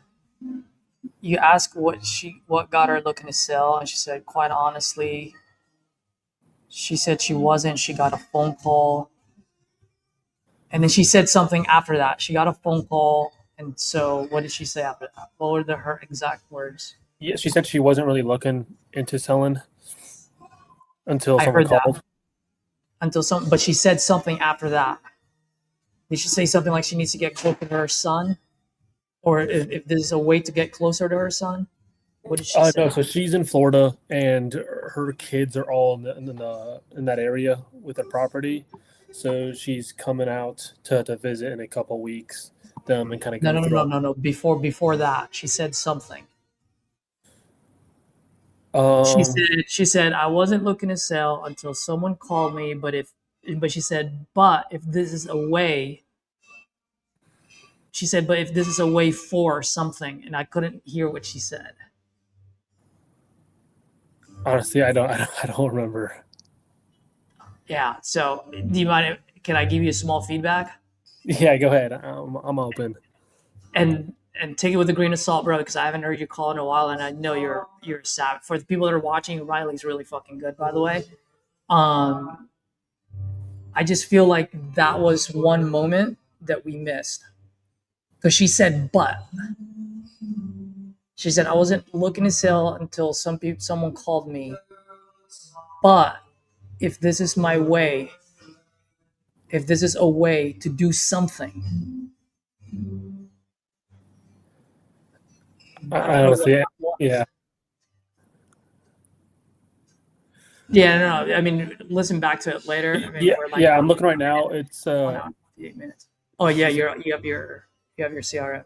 What did she say? Yeah, she said, so I wasn't really looking to sell in. It's just an extra house that we have whenever we come up to visit our son. I said, oh, I gotcha. Are you in Missouri? She said, actually, no. She's in Florida. And so I asked, okay. So it's just a way. It's a vacation home for them. Yeah. So I asked, I'm assuming it's vacant. And she says, yeah, it's vacant. They just come and use it to visit their kids every while. Yeah. Okay.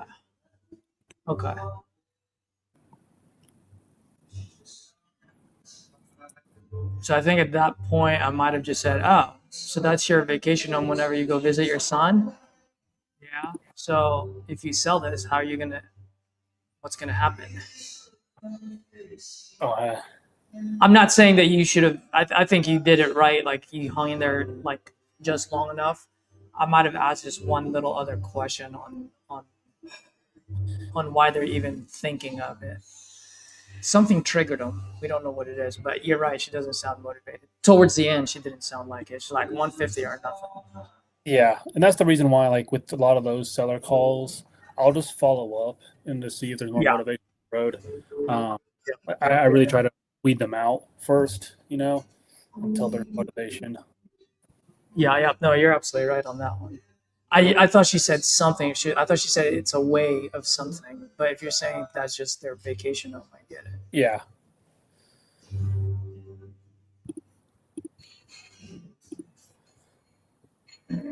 You up next? Oh yeah, give me a second. I'm looking. I have like several text messages.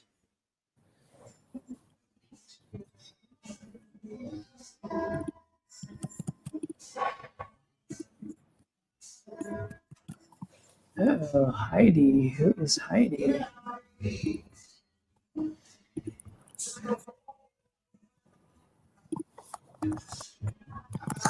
Heidi. Oh, out in Morgan, Texas. Oh, listen to this guy. This is the asshole that I talked to yesterday. Good morning, this is Caesar. Hold on for 1 second. I'm sorry. Hello? Hello? Yeah, is it Lee?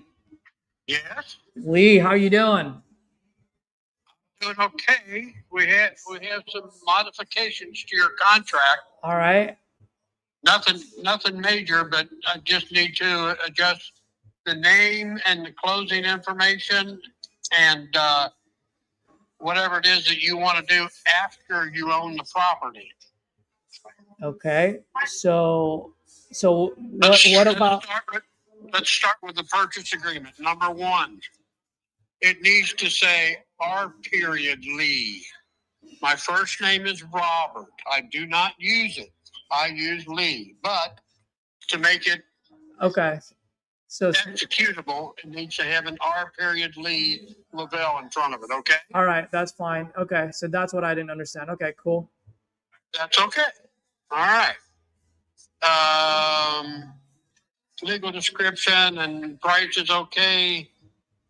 And then you get down to deposit. We have a problem with that deposit because you want to market the property immediately after closing. What do you mean by that? Well, you said you wanted 60 days. And that 60 days is what you want to market the property.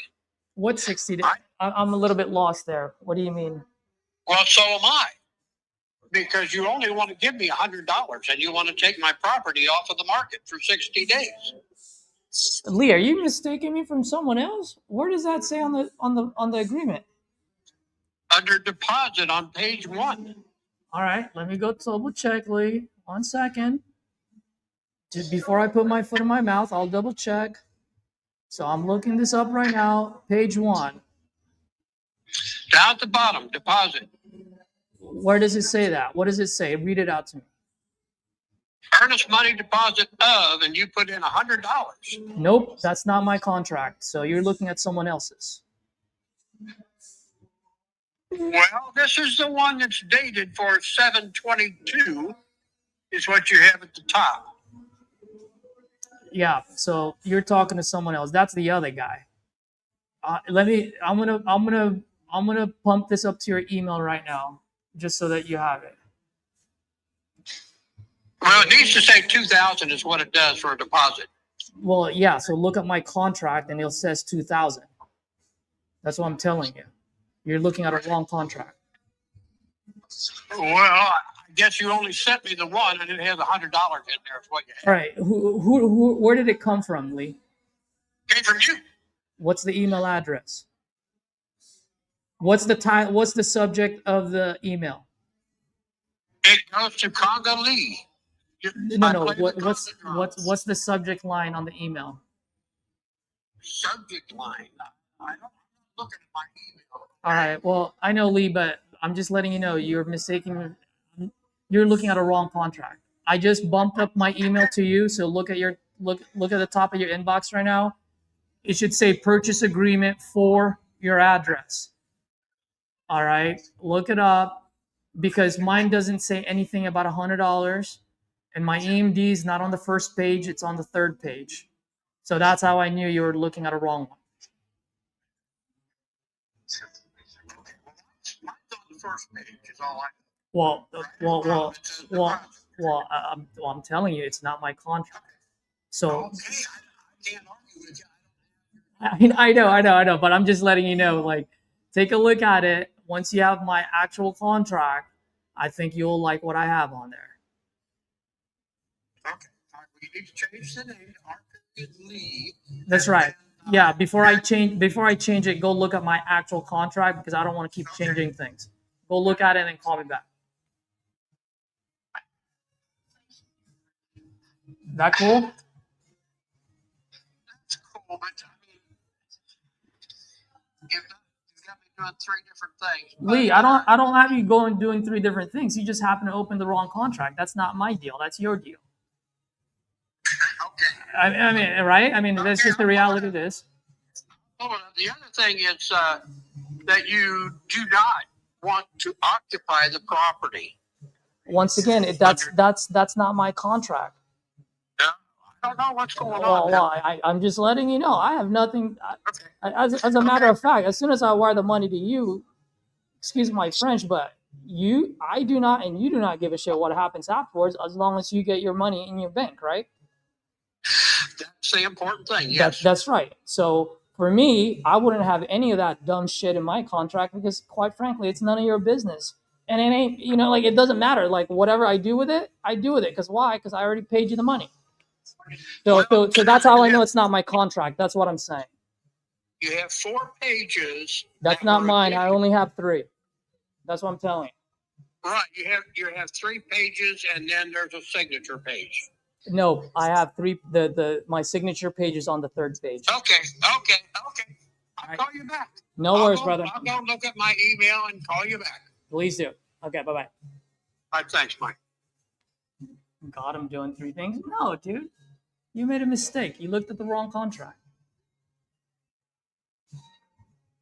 That was funny right there. Yeah. He got Julius so good the other day. Julius got rattled. And I'm like, let me give this asshole a call. It was yesterday. I don't know if you listened to it yesterday, because I think you might have listened a little. Did you hop on yesterday? Not hop on here, but like, did you listen? I think so. I think I was listening. Was that with Angela? Oh no, that was Angela. Okay. No, but yeah, this guy was just like, he was like, I've been in real estate. I'm a multi-million-dollar producer. Blah blah blah. I'll go, good. I'm like, makes our conversation a lot easier. Talk to me about numbers. Sell me. Yeah, dude, I forgot how much attitude you got talking to sellers. Dude, and then he has another. So he has another offer. So I told him, I'm like, Lee, if I come up to your number at 135, I'm not bullshitting around here. I don't want to be another line in your inbox. I'm like, you said you're a closer. I'm fucking closing now. Mm-hmm. I come up to 135. Don't fucking dick around. That's what I told him, word for word. But it calmed him down, though. Like, you don't do that to everyone. You just got to do it to the right people.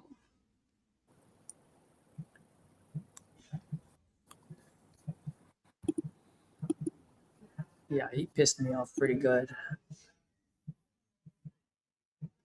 Did I talk to this person? Oh, I did not go inside this trip. Yeah, Heidi. Oh, fuck off. I'm not going to deal with you.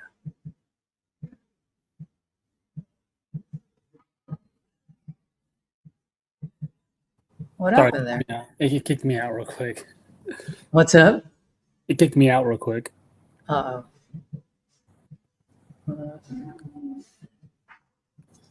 I'm just looking at my text messages. Some people responded to me. Just want to see which one has my...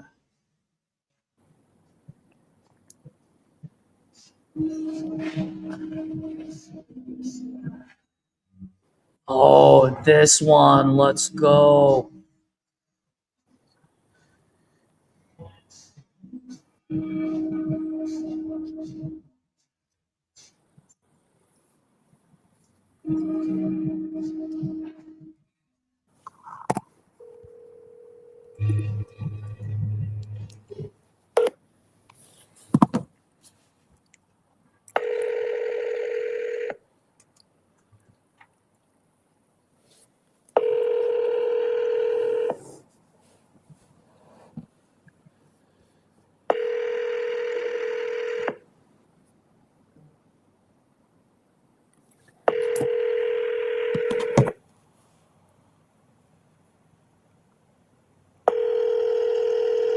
I'm sorry, the person you are trying to reach has a voicemail box that has not been set up yet.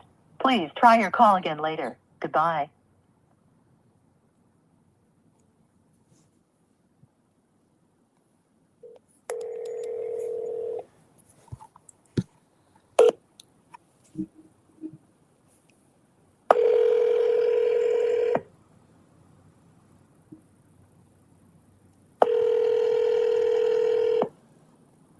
Here's another guy. Let's go, baby.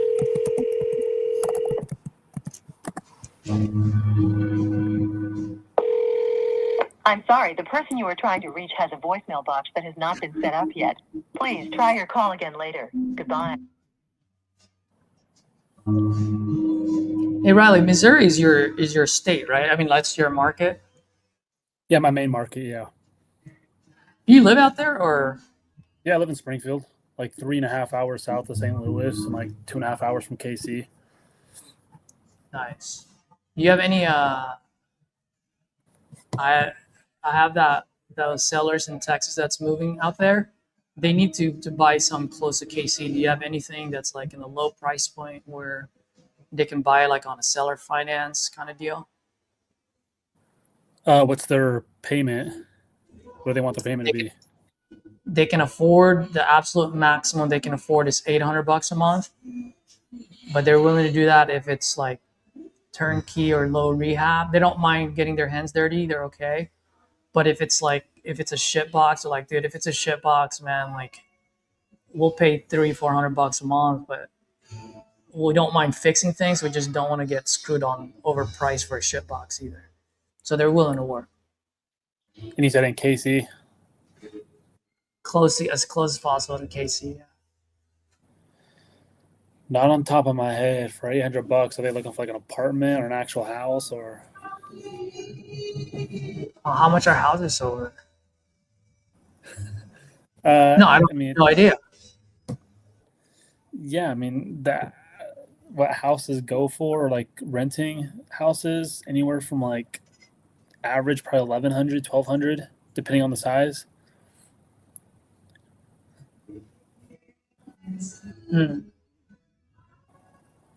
Okay. What about in shitty part of Missouri that's close to KC? You could find some probably in the Hicks or around that, in the boonies. That's what they like. You could probably find something. They like boonies. They don't want to be in the city. Probably like Marysville area. That's kind of outside. I mean, you sell them a property for $40,000. I don't know what the price points are, but $40,000 on the seller finance, that will get it at that monthly rent. Not monthly rent, monthly rent. I think it's doable.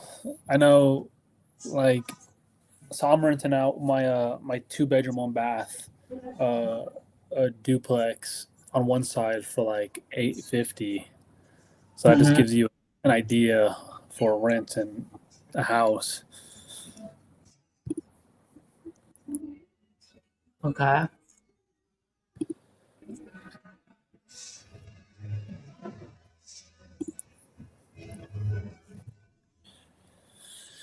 I mean, Marysville isn't too far from Kansas City.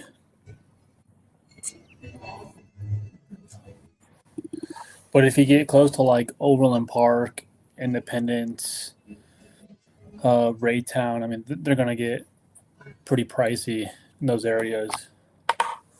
Mm-hmm. Okay. Even finding an apartment around that price point might be a little bit difficult. Okay. All right. Let me call this guy. He pretty much told me how I can close them. We just have to make sure the numbers are correct. Hopefully he answers. I'm ready to go for round 2, motherfuckers. Oh shit. Before I do that, I'll call this one first.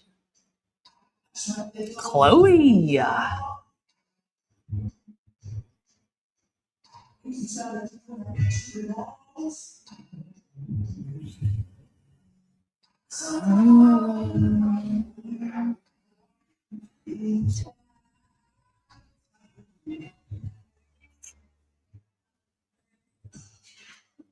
Dude, Riley, we haven't called in a long time, man. This is actually pretty sick. When did we used to hop, or was it Discord when we would hop on, or was it my StreamYard? It was someone's. Yeah, it was StreamYard. It was StreamYard, right? But with other people. Yeah, it was like with Brett Poe. Yeah. Yeah. You guys had your own crew. You guys were on like every day. Yeah, first starting out. Yeah, he was like the first StreamYard I hopped into after I joined TU. Yeah.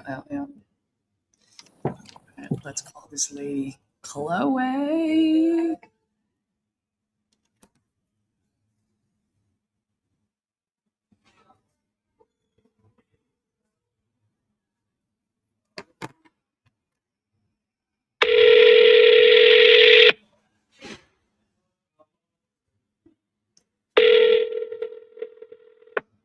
call has been forwarded to voicemail.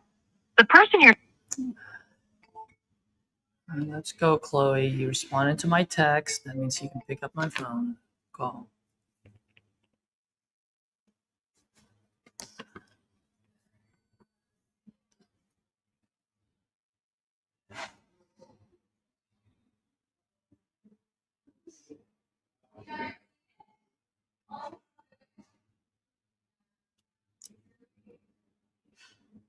Dude, I was fasting over the weekend, Riley, and I was like, man, can I make it to 72 hours? Dude, I was dead last night. I was like, oh no.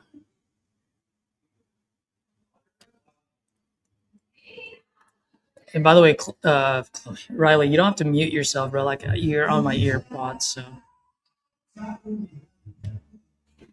you're making calls.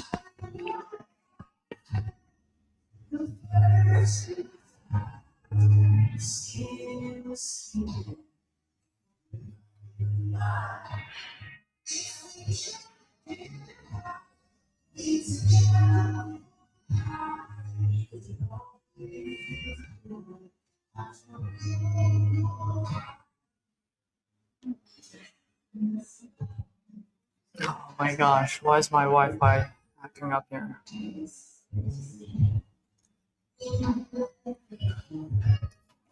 I just want to make a phone call.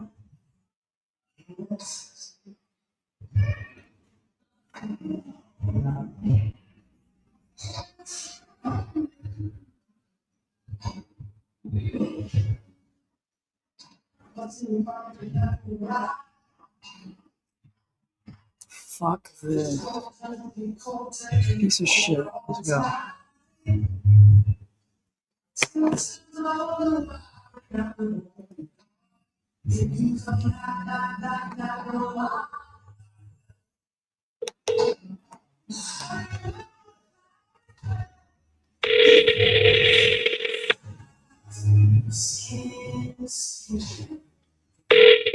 Your call has been forwarded to voicemail. Oh, no, you did not.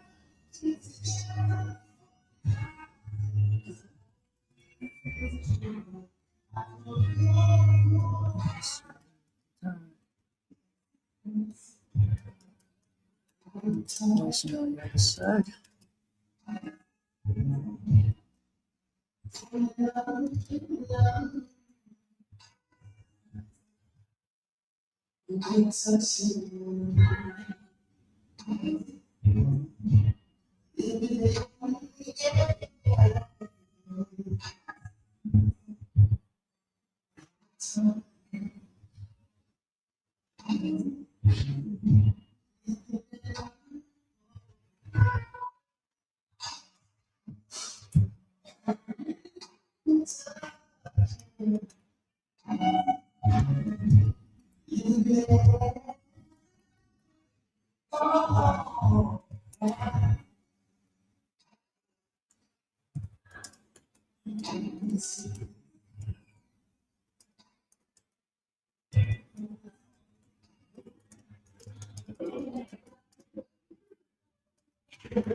Okay, there was the guy I was supposed to call. Who was that?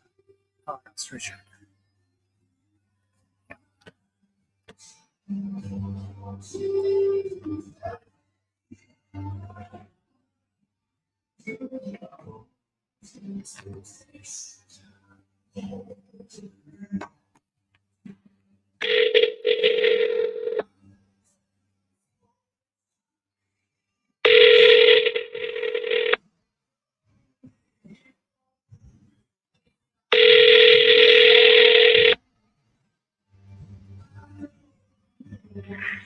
Richard, if you message it, I'll call you back. Let's not do that, Richard. Let's just pick up the phone.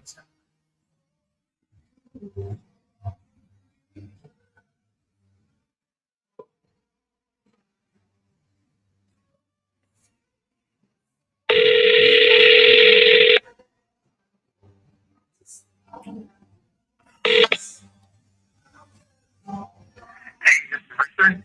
If you message it, I'll call you back. Hey, Richard. Good afternoon. Caesar here. You and I were texting each other about your property. Give me a call when you get this. Let's have a quick chat about it and see how I can help, man. Thanks.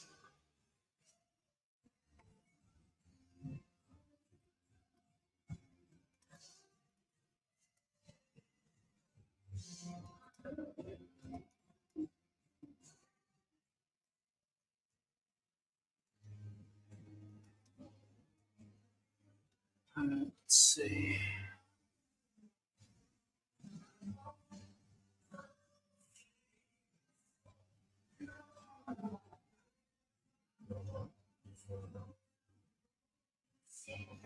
All right.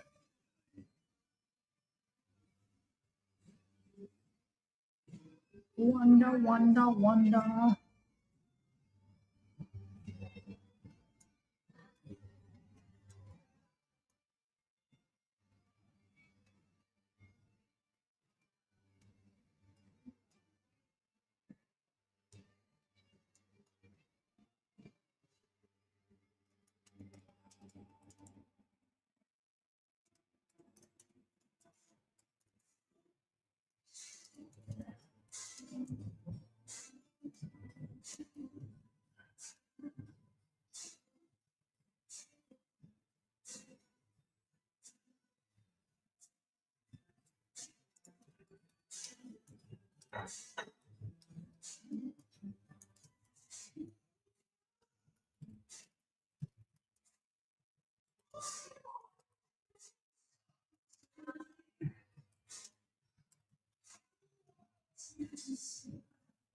Richard. So 7 p.m. Texas time. That's 5 p.m.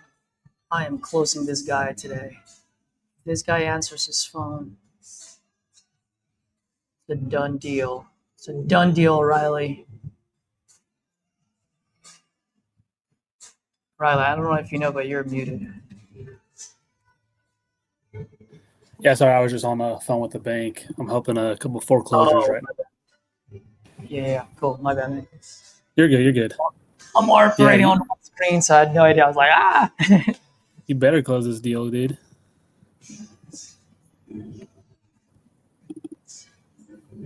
Oh, here we go. Here comes Lee again.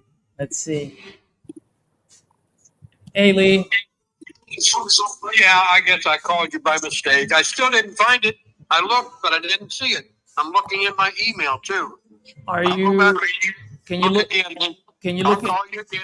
Can you look at your spam folder? Sometimes it goes there. So it's my first time emailing you. Okay, I'll check it. I'll call you back. Yeah, Bye. and the subject line should be purchase agreement for then your full address. That's Okay. how you know it's from Cesar Lacosta. Okay. check it and call you back. All right. Thank you. Thank you. Bye.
I'm sorry, the person you are trying to reach has a voicemail box that has not been set up yet.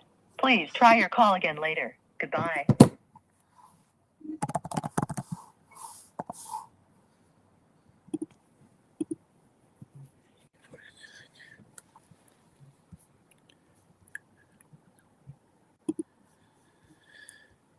You got any favorite markets you work in?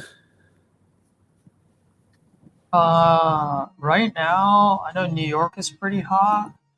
Only thing about New York is it takes a while to close, but they're pretty good.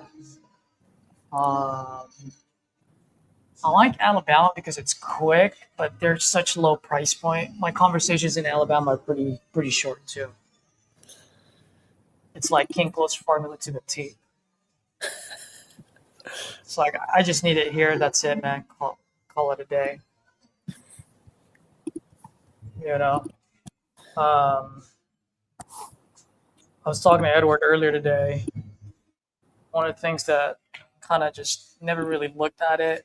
I've known it, but I just never really paid attention to it. I'm paying attention to it now. And I actually, dude, I want your honest feedback, honest opinion on this. All right. Okay. All right. Since you're a buyer yourself. What I'm realizing, pro, is anything under $200,000 of ARV, right? We're talking about sub 100 or even less than $100,000 ARV. It is just not a big enough sandbox to play in. And what I mean by that is there's not enough margins any way you slice it. Now, if that number is like mid to high 100 and it's a light rehab, we've got room to play with. But if we're talking about even at 190 and it's a full gut, like it only moves like at $19,000 at the most. And so what I was talking to Edward earlier is I'm like, dude, it's like there's just not enough margins. There's not enough room. So it's like it doesn't matter how deep you get into the motivation, like all that is fine, Danny, which is great. But at the end of the day, because there's not a big enough sandbox, there's just not much you can do with it. What do you think? Oh, I definitely agree. Because yeah, I mean, I definitely agree, and I've definitely had that experience where sometimes the numbers were just so far off, or you have to get it so steep for it actually to make sense. You know, it just doesn't work out, or the seller isn't willing to come down that low, especially if it's like a full rehab or mid rehab. You know, so I mean, I think sub 200 is definitely harder, and I think the spread is a lot less for like an investor, but also like an assignment fee. Because now you're only limited to what, like 10, maybe 15,000. You know, That's right. at most on a good day. You know, on a good day, yeah. They need to be lucky at with 5. Yeah, because even with those small deals, a lot of times I have to end up negotiating like my finder's fee because something came back, you know, that was worse than what it was. So, because there isn't really spread on the seller's price, you know. Yep. But now I will say, because I buy creative deals, that's the sweet spot, is the 250,000, because anything more is kind of an unrealistic monthly payment for the cash flow or for long-term rental or something like that. So that's kind of the sweet spot for me for creative deals. Yes. So that's perfect. Yeah, dude, because we were looking at it, I was like, we're looking at like a lot of our deals that kind of like fell apart for one reason or the other, whether it's title issues or we had to renegotiate and it just didn't make sense. I was like, let's look at all of those. I'm like, I bet you, I mean, I haven't looked, but I bet you if I were to look, 90% of those deals that fell apart are all under $200,000 a year. Yeah. Because there's just not enough room to move around. Yeah. There just isn't any way to slice it, you know? Yeah. Now, I will say I have structured a couple seller finance deals for people who own it free and clear, and it's like a full rehab. I've structured those recently, a couple, like one in KC, one in my area. Nice. For that, and a lot more buyers are a little more interested because now they're not coming up with the cash up front and just the rehab, do a super small down payment. Yeah, super small down payment. You're talking about $200 a month, $300 a month, something stupid. Yeah, it has to be something stupid, right? But it's the same thing, the price point. But the thing is, the price point the purchase price still has to be at a right price point, because after they sell it or they refinance it, they still have to pay that. So it's not like you can come up to the seller's number, because if you come even if it's a seller finance, at the end of the day, that note's got to get paid, whether they bird out or they sell it. Yeah. Am I right? So anything under, my rule of thumb, and this is just me, anything under 100,000, I try to get it to a minimum of like 1 or 2 years balloon, because that's pretty reasonable, right? To refinance. Yep. 100%. Yeah. Anything over than that, especially around the 115 higher, I structure it to where it's 5 to 7 years, because that gives you enough time to refinance. Because historically and statistically, that's a full market cycle. Interest rates come down, go up, prices go up and down. So that gives you enough wiggle room, because the last thing you want to do is have a 2-year balloon or whatever and can't pay back the seller, or whatever the case is. Yep, 100%. I've done some seller finance deal on like full rehab. I just like, bro, we can only pay $5,000 for this. We'll pay $200 a month for the next 26 months. That's it. Like there's nothing. And then sell it to an end buyer, be like, yo, I know you ain't got no skin here, not skin, no meat. Just give me $2,000. They'll just buy me more leads for me to send you better deals. And then like the entry fee is like $2,000, and they pay $200 a month, and now they can go in there and just lift up the hammer. Yeah, that's the thing with creative deals. Like, there's less, like, the assignment fee is always going to be smaller than a cash transaction majority of the time. But I feel like with those, they take a little bit more effort and work with those, in my opinion. I love seller finance deals, dude. Yeah. And I structure them good too. I structure them with zero interest and very minimum down payment. Dude, find me one in my area, man. Tell me where. Give me the zip codes. I'll fucking do it. Like Springfield, like greater Springfield area. Like Greene County, Springfield, Christian County. Missouri or Illinois? Missouri, yeah. Missouri? Okay. Heck no, I ain't buying in Illinois, bro. All right, Springfield, Missouri. I will look it up, dude. Any seller finance. Do you like to do major rehab though, or are you more like turnkey so you can turn it around right away? Turnkey, yeah. Oh, turnkey. Okay. Turnkey or very light rehab, yeah. Okay. Do you wrap it, or do you rent it out? Yes, I bought a deal from Hyro back in December.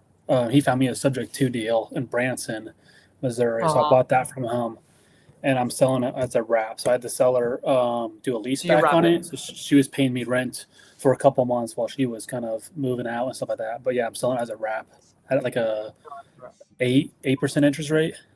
So Sweet. Okay. All right. So you're like Felicia. So what? All right. I got you. All right, dude. I'll fucking do it. Yeah. Some guy's salty. I totally insulted Illinois. Yeah. Hey, I was born in Chicago, like right outside Chicago, and I lived in right outside Springfield, Illinois, Decatur. Bro, it's Decatur, yeah. full on country, dude. And I'm not a country kid at all, dude. I'm a city kid. So being on like a farm and my uncle like grew corn and beans every other year, dude, not my cup of tea. Yeah. Yeah, man, I've gotten good now at talking to sellers on a seller finance where it makes sense for them to take only 40% of the monthly rent. Or I've found I've dialed my pitch in to the T now where it is hard for them to disagree. Like if the monthly rent's 1,000, it's hard for them to ask me for anything more than $400. Yeah. You know, I've gone good at like how to pitch no interest, zero down, or if anything very minimal like 5% down payment. So Do you want to call this seller? I actually have in Decatur. I sent him an agreement and then he ghosted me.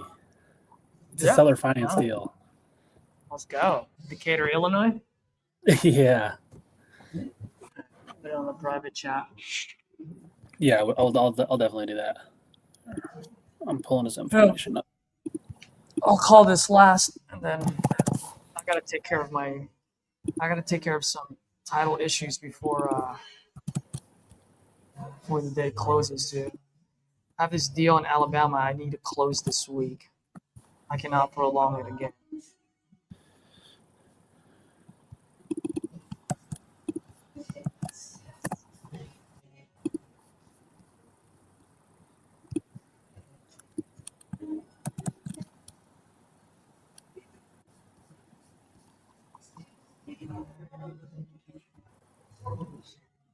Who is this guy? Easy Exits Despo.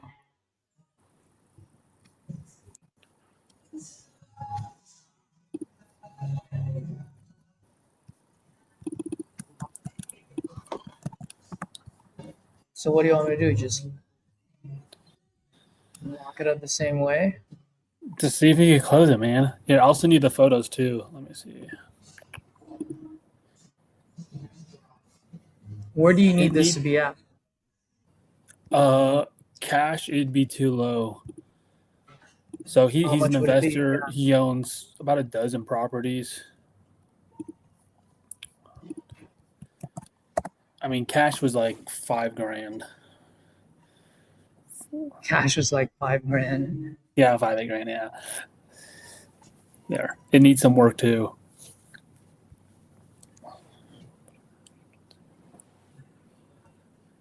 Oh yeah, that needs a lot of work. Holy shit! Look at the outside. Do you think that shit would work at that price point though, or like that with those terms? Let's see. I know this guy. Very little down. I mean, $250. Definitely needs some work.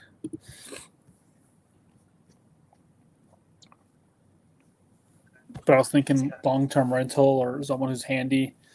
A handyman could come in and live in it. He said a tenant just moved out like within the last couple months. Okay, let me just give him a call and see. Spending time looking it up. Let's go. But you're okay with those terms? Yeah, I think that's where an end buyer would be. Okay. That's good enough. What kind of lead was this? Property lead, Zillow? I speed a lead. Hello? Please leave your message for. Dang it. That's loud.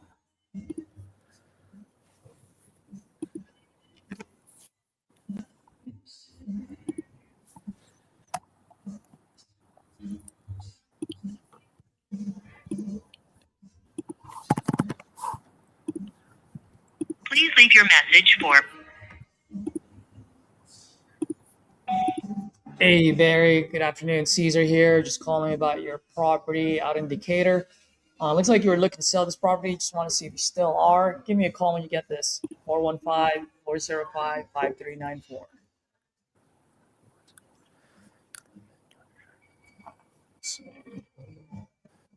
I'm going to take a picture of this, screenshot this, so I can remember. I'll screenshot it with your face so I know it's from you. That's scary.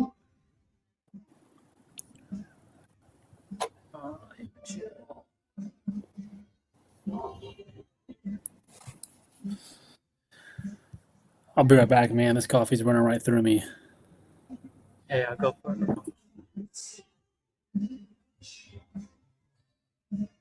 Oh, there is one person who called me earlier. Jeanette. Who is this person?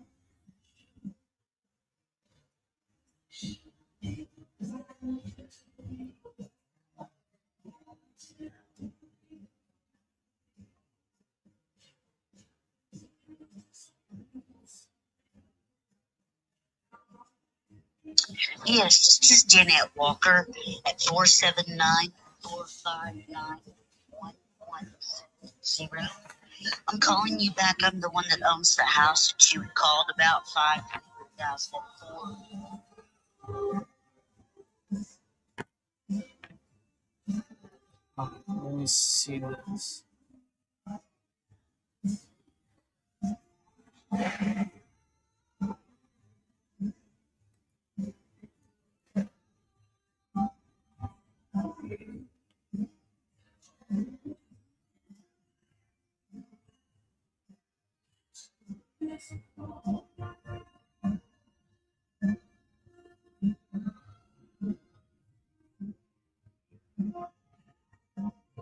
Okay.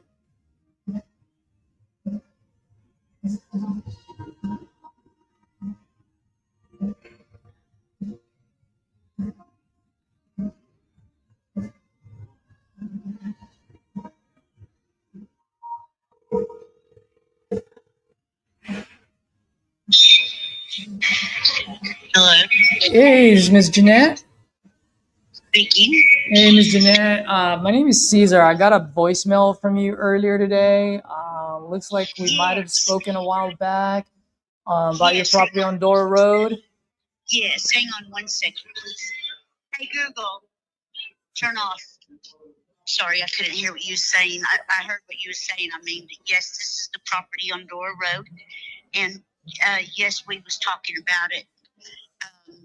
I was calling back numbers because I had actually saved everybody's number that had contacted me. So I was reaching back out to them to see if you guys were interested. I'm showing it now. Oh, wonderful! Yeah. How much are you looking to get for this? 140. 140. All right. I'm pulling this up right now. Can you tell me a little bit what you got going on over there while I pull this up? It's been a while since we Sure. spoke, so I kind of just, if you don't mind jogging my memory Sure. for a second. Okay. It's 2 lots. It's a house, garage, and a live well house on one lot. The other lot is an empty lot, but they're attached. I have metal roofs on the house, the live well house, and the garage, all three. It's 4 bedroom, 1.5 bath. It's an older home. It's a landmark here in Dora. I believe it's about 70-something years old. I have to get the deed out once my husband gets home tonight. Then I can double check and let you know if it's exactly like square footage and things like that. It needs windows, and I have a couple that's out in the garage that I believe. I would just put siding on it or paint it is what it needs, and windows is all that it really needs. I do have a guy wanting to make an offer on the empty lot. So I told him that I would think about it. I'd run some numbers and see what I can do. Oh, Miss Jeanette, I think I remember you now. Wasn't this your hair salon at some point? Yes, That that's was me. you. Yeah, Yes. I remember now. Okay. Yeah. So Have you had any offers since we last spoke? Because that was about a month ago or so. Yes. I wasn't even showing it then. I didn't even have it for sale when everybody was calling me. So now I have it actually cleaned up and where you can see what it looked. I had a massive yard sale inside and out, so I had to get the house ready from that and ready to show. And so it's ready to show now. It's what I was calling to say. Yeah, I remember now because you were selling this because you have another house that was like kind of like had a little bit of a fire damage that you're trying to fix, right? Yeah, well, close. It was a total loss, but yes, exactly right. Okay. That's me. Yeah, I completely remember now. Okay. And then the lot size on this is like 19,000 square feet, if I remember. I'm looking at it right now in the county. 19,000 square feet for the house or for the property? For the lot, for the property. For the empty lot, okay? Do you think that do you think I ought to split it up and sell the house that's on that lot as one and the empty lot as another, or should I just keep it as together? You probably want to keep it together. I just don't know how much lots are selling for there. I mean, at the end of the day, I'm looking around the area. I don't see a whole lot of new builds. So I just don't know if selling a lot by itself would even be any value. Usually, it's valuable when developers are building. You know what I mean? Right. But if no developing is going on, like it's gonna is going to offer you 50 cents on a dollar. Like it just doesn't make any sense for them to buy it at a price point where there's no development going on. Well, no, it does have a driveway, an access road, I would call it, not a driveway. But, he's really interested in just the empty lot, though. So if I broke it up, I'd have it sold before I made that decision. Then I think you do that. Yeah, I think, if you've got serious buyers walking the property, go sell it to them. I just remember here, I couldn't find my notes, but I remember our conversation. My only concern there is that you've got a couple of neighbors on Dora Road, 5032 and 4900. Both of them sold for $99,000, just right under $100,000, and they're in good condition. One of them, I see them. I actually know people that live there. Yeah, and one of them has an acre, and so it's like, if I can buy a house with an acre land for $95,000, why would I buy a $140,000 house for a portion of that acre? Because of the location. Yeah, location doesn't matter much. At the end of the day, like I have to resell it, and so location is the key to any business. That's right, ma'am. That's right, ma'am. But the thing is, if I buy it off you at 140, then that means I have to resell it at about 250, and nothing that neighborhood selling at 250. Wow. Right. So you think I should sell it separately then? That's your advice? Well, I'm not advising anything. I'm saying whatever offer you get from actual buyers, I think you know what you need to do on that end. But for me, as a buyer, it just doesn't make any sense at that price point. But maybe someone local might, and you might find someone that will actually buy and live there. You know what I mean? But the only reason I'm talking very direct to you, very quick, is because you're a business owner, and you didn't cut hair for free, right? And so you have to keep the lights on as much as I got to keep my lights on. So I think at that price point, either put it on the market with a realtor or put it on the market by yourself. But either way, you're gonna have to find someone that's gonna live there to pay that price point. Well, or a business, because it's on a corner lot. Or a business, yes. Right, and you can make a drive-through window from one of the sides, because you drive through the yard to get, to the other side, and you can pull up to the window. So it would make a great drive-through window right there if it was a business that opened it.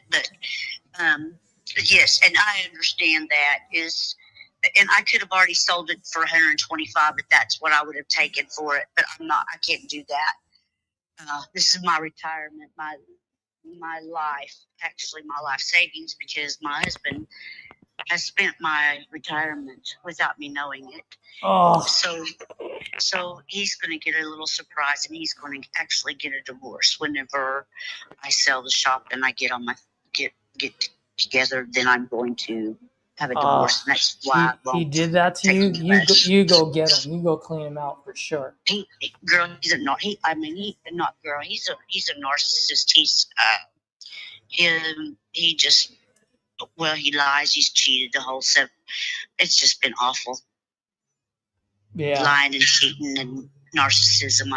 But he's a good provider and he works every day. But it's just that's the lying and the cheating I just can't do. Yeah.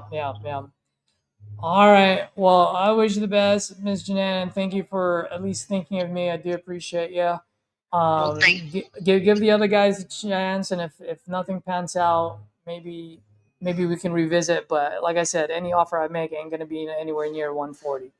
Right. So I'm not your best buyer, but I am your easy button. So go try the best buyers first, and if you need at some point, hopefully you won't ever need it, but if you need an easy button, give me a call. I'm more than happy to revisit. I really appreciate that, and I appreciate you talking to me all of the times that I've talked to you about the house and selling it and stuff. I really appreciate all the information that you've shared. Yes, ma'am. You have a good one, okay? You too. Bye-bye. Darn it. Okay, I liked what you did when you were going over numbers. You said, if I'm at this price, at your asking price, I'd have to sell it at like $250, which I'm not seeing any prices or houses selling that. So I think that's just a unique, cool way that you presented that. Yeah, and I only did it with hers, bro, because she was a business owner. Okay. It was her hair salon, so she understood. That was my closing line to her on the last call. Okay. Because I hit her with my fail safe with a fork on the road, and she's like, well, why does that matter? Or like, well, that doesn't matter. And I said, all right, well, this conversation's done then. And she's like, wait, what do you mean?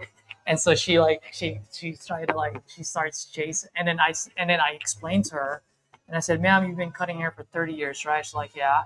I'm like, how many times did you give away a free haircut?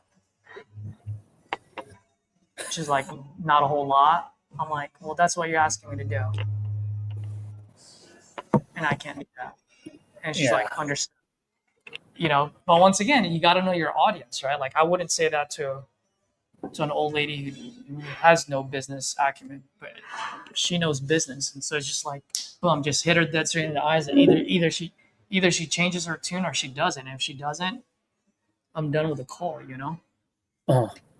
But yeah, I've also been I've been educating folks with their numbers, not my numbers anymore. Okay. I don't know if you've heard me do it like on live. Like I educate sellers with their numbers, not mine. And I explain to them how the numbers don't work without using the words don't, can't, and won't. So you don't use those words, don't, can't, or won't. Because if you do, the mind shuts down. If I say I can't do that, I don't, it doesn't work, it won't work, the mind shuts down. And I don't want, when I'm explaining, I don't want the mind to shut down. I want the mind to stay open. Okay. Do you use lose? Hey, I'll lose money. What's up? Do you use say, hey, I lose money on this deal if I buy it at that price? Yes, I can. I would do that. Here, want me to give you a quick example? Yeah.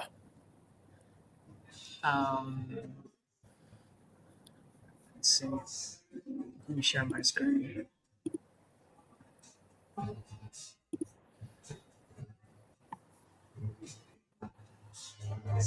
So this is, obviously this after showing that you care, right? Like I don't just educate because it's time to educate. It's more of like, I figured out the problem that they're trying to solve. I have a solution.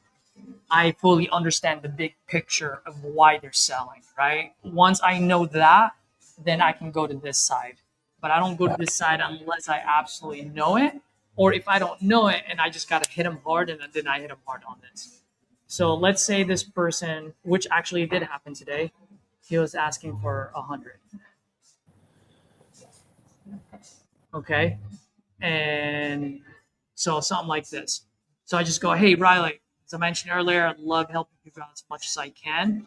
So let me see if I can get you close to your grandkids, by the middle of next month, right? You mentioned earlier you want $100,000 for this, right? Perfect. So Riley, if I buy this at 100,000, and then you and I agree that it's probably going to cost me anywhere from $30,000 to put to rehab this so that it can be 2026 standards, right? And you agree. So I go, hey, so 100 plus the 35,000, Riley, plus I also have business expenses, which I'm not going to bore you with them, but these are just like the holding costs on how much it costs to hold the property before until I sell it, realtor fees when I sell it, closing costs. Like I said, I don't want to bore you with them, but it's just the business expenses. So Riley, if I buy this at 100,000, I put in the $30,000 to $40,000 of rehab plus my business expenses. Riley, my all-in number actually jumps up to $171,000. So Riley, and you see how I shut up there for a second? I wanted to be dead silent that I can hear your wheels spinning in your head, right? And this guy actually wanted 110 is what he wanted. So I go, so Riley, I'm gonna be all in. If I buy this off you at 110, my all in number is 181,000 just to sell it for 175.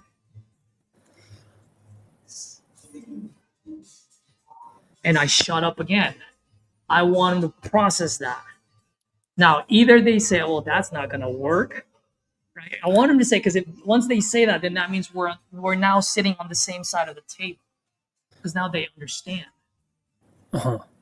right? And if they don't say it, I let it sit there for about 3 seconds, and then I go, so it's Riley, as you can see, $181,000 is a lot of money just to lose $6,000. Yeah. Now, Riley, I know you don't. Excuse me, I know you don't give a shit about my business or whether I make money or not. That being said, in order for me to help, I got to make sure that I can keep the lights on, right? I want to help as much as I can. I just also got to be fair to my business where I can just at least put food on the table, keep the lights on, and really just get to first base, right? So Riley, now that I've opened up to you, level with you, you can probably tell I'm a straight shooter here. I'm sharing my numbers for crying out loud. Hey, Riley, if you don't mind me asking, man, just do me one small favor, bro. Level with me. What is it that you're absolutely trying to accomplish by selling this? And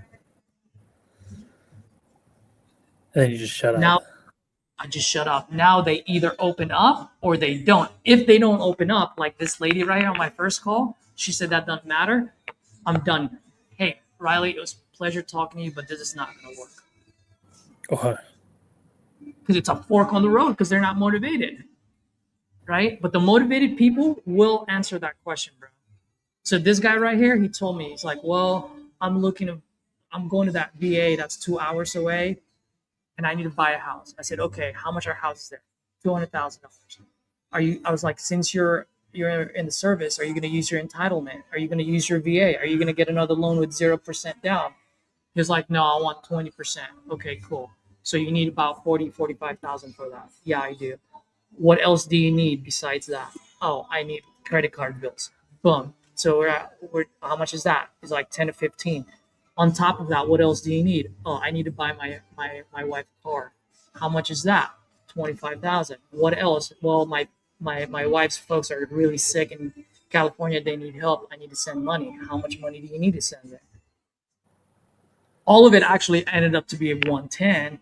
And so I asked him, I was like, well, his first number when I first called him was 144. It went down to 110, right? And then at that point, I popped it in. I said 110. This is when I explained to him.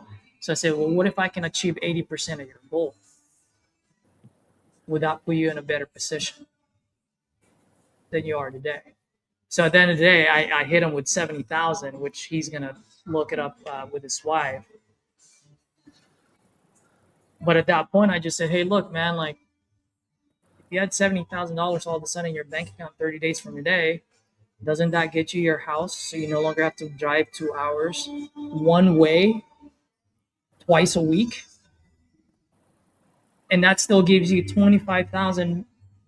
Maybe you only pay a portion of your credit card bills. Maybe you put a down payment on that car payment, and then out of that extra 25, maybe you put 5,000 to the folks in California. You know what I mean? Like 5,000 on the credit card bills, or 5,000 for the car, and now that takes care of your credit card bills. So that's my approach now. I mean, everyone's different. I'm not saying mine is better than others. Yeah. But I like it because it opens up where, here's the thing, man. We can ask people about their motivation as much as we can. And Hyro and other people are absolutely right. Nobody gives a shit about our profit. Nobody cares about our numbers, right? But here's one thing too, Riley. Nobody wants to get taken advantage of either. Yeah. So by sharing this, it's not so much of like, hey, look at me, I'm making this. It's just saying, hey, Miss Seller, Mr. Seller, I'm doing my best to help you. I'm just sharing with you how this is jeopardizing my business. So if we can come to a resolution where we can work together, where we're achieving the majority of your goals, and I can keep my doors open, then we have ourselves a deal.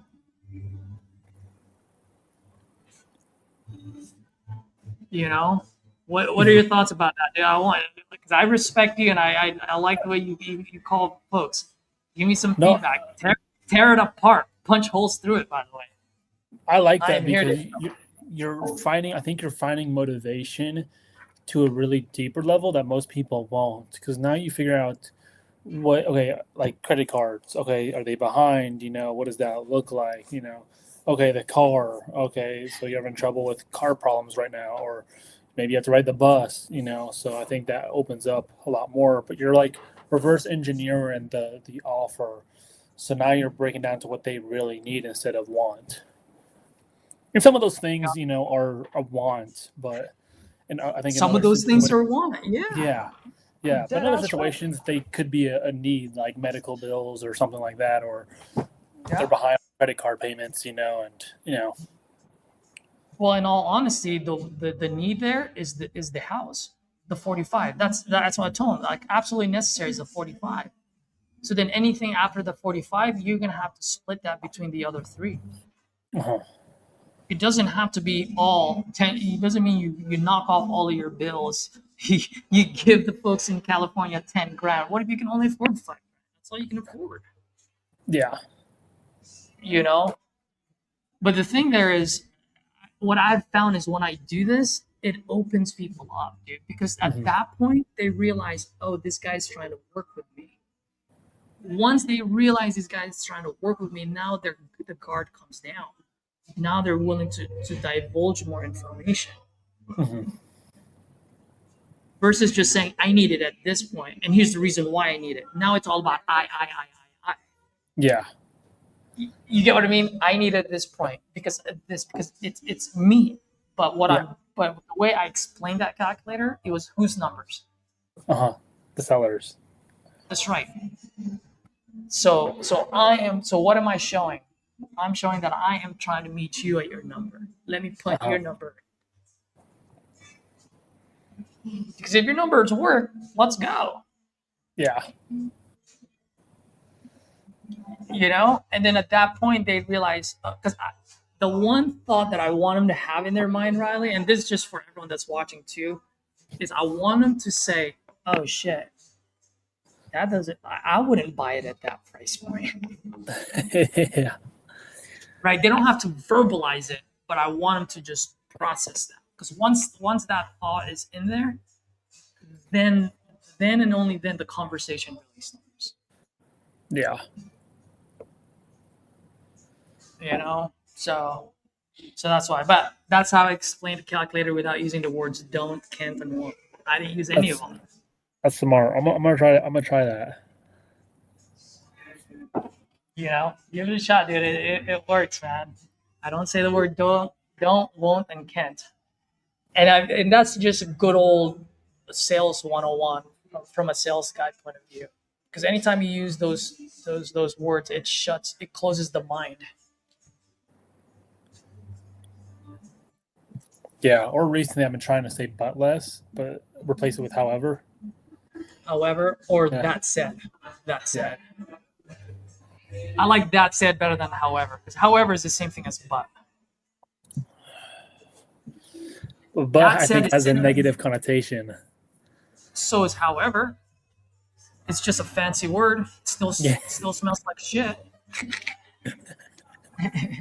It's shit wrapped in gold, man. I still smell it. Yeah.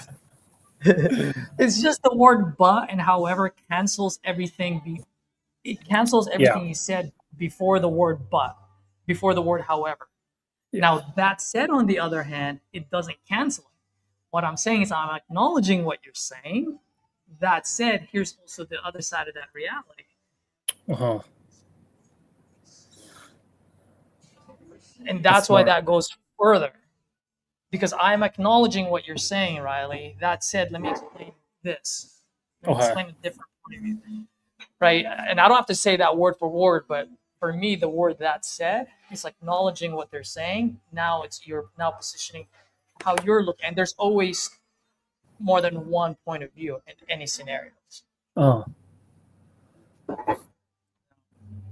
Yeah, man, I get pretty methodical when it comes to these things. It's good stuff, man. I think it definitely makes a difference. It does. It does. Oh, so all of that to wrap it up, and I don't want to keep talking because I want to make phone calls, and I'm going to end this anyway because I do need to take care of these title issues. Here's the one thing I said, bro. I want you to. This is just give me like 2 more minutes, man, because I want. Okay, you're good, man. Let's hear it. All right. So here we go, Riley. Let's assume for you just did your dispo, right? So perfect. This is a perfect example. Let's say you have a contract, you have a deal under contract for $100,000. Okay, 100,000. You did your underwriting. You're solid on your comps. You know the ARV here is $300,000. Okay, and it's not it's like medium rehab, right? And you're like in your mind, you're like, this thing moves at 145, just under 50% of ARV. Okay. Setting up the whole scenario. You dispo this to JW or Josiah, any end buyers within the community. Okay. They come back to you and they say, Riley, I need this at 110. What do you do? Do you just bend over and take it, or what do you do? I always ask for feedback. Like, why do you got to be there? Yep. And then what else? And then I, as an end buyer, would give you kind of like a grocery list of items, right? Of like why I need it to be at 110. Yeah. Like, what's the rehab? What are your thoughts on it? You know, what are you seeing? Because my ARV could be very different than someone else's ARV. That's right. Now, let's assume for a second I am like, dude, because here's the ARV, bro. This is where you kind of screwed up. Like in this block, it's different than that block. Whatever it is, right? Let's say I give you all the reasoning. And at the end of the day, only 2 things can happen. Either you're going to think I'm full of shit, meaning you're not going to sell it to me at 110, or I give you good enough reasoning on the rehab, on the ARV, and everything else where you say, yeah, I fucked this one up. Right? Yeah. But if I give you good enough reasoning where you know I'm a reasonable guy and I'm not trying to pull a fast one on you, are you going to sell it to me at 110 or not? I think potentially. Because maybe they're not the right buyer. Maybe there's a local buyer or another buyer that might pay that. That's right. You know. That's right. So let's say you have no other buyers, or they give you good enough reasoning where you're actually sold on it. That like, oh yeah, okay, I understand. Would you be okay with that $10,000 assignment fee at that point? If someone in the community, if you already have a buyer and I think so. Yeah. I mean, I think it just depends on the plateful of what I'm carrying, because would I really want to take my time and dispo the property and just cold call all these buyers, or could I just close and have someone who's reliable and confident in closing and just get that 10K, you know? Perfect. Perfect. I love it. So then now here's the $1 million. Well, not the $1 million question. It is leading to the $1 million question. Okay. In this scenario, who are you? I'm Riley. Yeah, but who are you in this scenario between you and JW? I'd be the wholesaler. No, you're not. The end buyer. You're definitely not the end buyer. JW is the end buyer. Yeah. In this scenario, you're now the seller. Okay. So everything you just told me, that's exactly what the seller's feeling like when you're buying it. Yeah. It's a weird dichotomy. It changes the dynamic. When we're calling sellers, we're the buyer, but once we dispo, we're now the sellers. So what I'm saying is, what I'm trying to get at it. If you had all of that thought, all that reasoning behind you, then why don't we expect the seller to have the same? Yeah. That makes sense. Right? Yeah. Right? You want to know from JW why JW is only offering you 110. And your job is to get it, either you sell it at 110 or you move it a little bit higher because you know that's his first offer. So you can probably bump it up to 120. But if he gives you a good enough reasoning, he ain't going to buy it at 140. But he might buy it at 120 or 130. Yeah. Because I think it makes sense because now we feel like the seller is like, oh, this is a low ball offer. Why that offer? You know? That's what I'm saying. Right? Like, I just walk you through the whole thing of exactly how your seller is feeling when you're on the phone with them. That's gold, man. It's a gold mine. So when people say like, oh, I don't really talk about numbers, it's irrelevant. It is, in the big picture of thing, it might be like 10%. 90% is the motivation, the emotion. But you still got to show the other person that you're not pulling a fast one on them. Because once you realize you're not, you're more what? You're more open. Yeah. Right? Once JW explains to you why he needs it at 110, you're more open to that 110. Yeah. But if JW doesn't give you any explanation unless says he needs it at 110, what are you gonna say? Fuck off. I'll go find another one. Yeah, BS.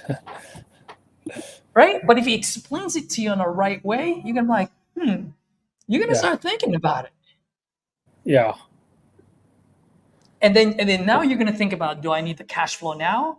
Or can I afford to fuck around and find another end buyer? If you need the cash flow now, you'll take that 110. But if you can afford, you'll go for another. Yep. So if you're gonna do that, then why can't you expect the seller to do the same? Yeah. I think it's the same thing though. Do we want speed and convenience, right? Yeah.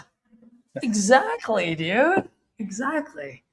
So I just wanted to point that out to everyone that's watching. Like, we're a wholesaler, but when we're on the phone with the seller, we are the buyer. But once you go to the dispo side, you are now the seller. Yeah. And so if you're now the seller and you have the same thought process as the seller, well, don't get mad at the seller for having the same thought process that you just had. Yeah. So then now I have to reverse engineer in my head. I go, okay, so then how do I want to be treated as a seller? I just want good explanation so that I know you're not pulling a fast one on me. Yeah. Hey, JW, you know what? That makes sense, man. Hey, look, I got this at 100. I know one, like, now that you've explained to me, I see 140 doesn't work. Let's meet somewhere in the middle, man. I think you still make money at 120. And JW is going to be like, dude, let's do it at 115. All right, cool. Let's go. $15,000 assignment. Yeah. You know, so I'm just like, yeah, it was like a light bulb moment for me. Yeah, no, that's good. I think that's one of my pet peeves as I'm moving into doing a little more dispo on my deals is not getting the feedback from end buyers. You know, like that's my pet peeve. Like, why are you offering what you're offering? Or just give me something, right? Like, is it location? Is it the zip code? Is it too small? Is it, whatever? So, and I think the sellers, because I think sellers appreciate the feedback, and I think at that time it's just Is it logical or is it still emotional? Like they just want that number, or maybe someone who's a little more incompetent gave them a higher offer, so now they're anchored at a higher offer and say, "Oh, my house is worth this." Exactly, dude. So all I'm saying is just give seller the feedback. I'm not saying structure call on the numbers and how I can make money. No. All I'm saying is if you're on the NEPQ side, do the NEPQ side. If you're on the closer front, do the whatever it is. But the thing is, solve their problem first. Once you know that you can solve their problem, explain to them why their numbers don't work. And then once they understand their numbers, oh yeah, that's a dumbass asking price. Then and only then you can tie the two together. You can tie the logic and the emotion together to go, hey, here's the solution for you. And I can get it done in 30 days. But there's a price to that. And that price is to keep my lights on. So from earlier, from our conversation, you mentioned you needed this, you needed that, you needed this, you needed that. Each one of those costs this one costs that costs this, that costs that. So I understand you want 180, but the sweet spot here is 110. And Riley, if I do my math correctly here, I know my mom dropped me in my head many times when I was a kid, but all of these things I added up, that's $100,000. So I don't have to say this word for word, but I can if they're not understanding. I can be like, bro, if I was lowballing you, I'd lowball you at 100 because that's exactly what you need. But I'm actually giving you $10,000 more in your pocket. Mm-hmm.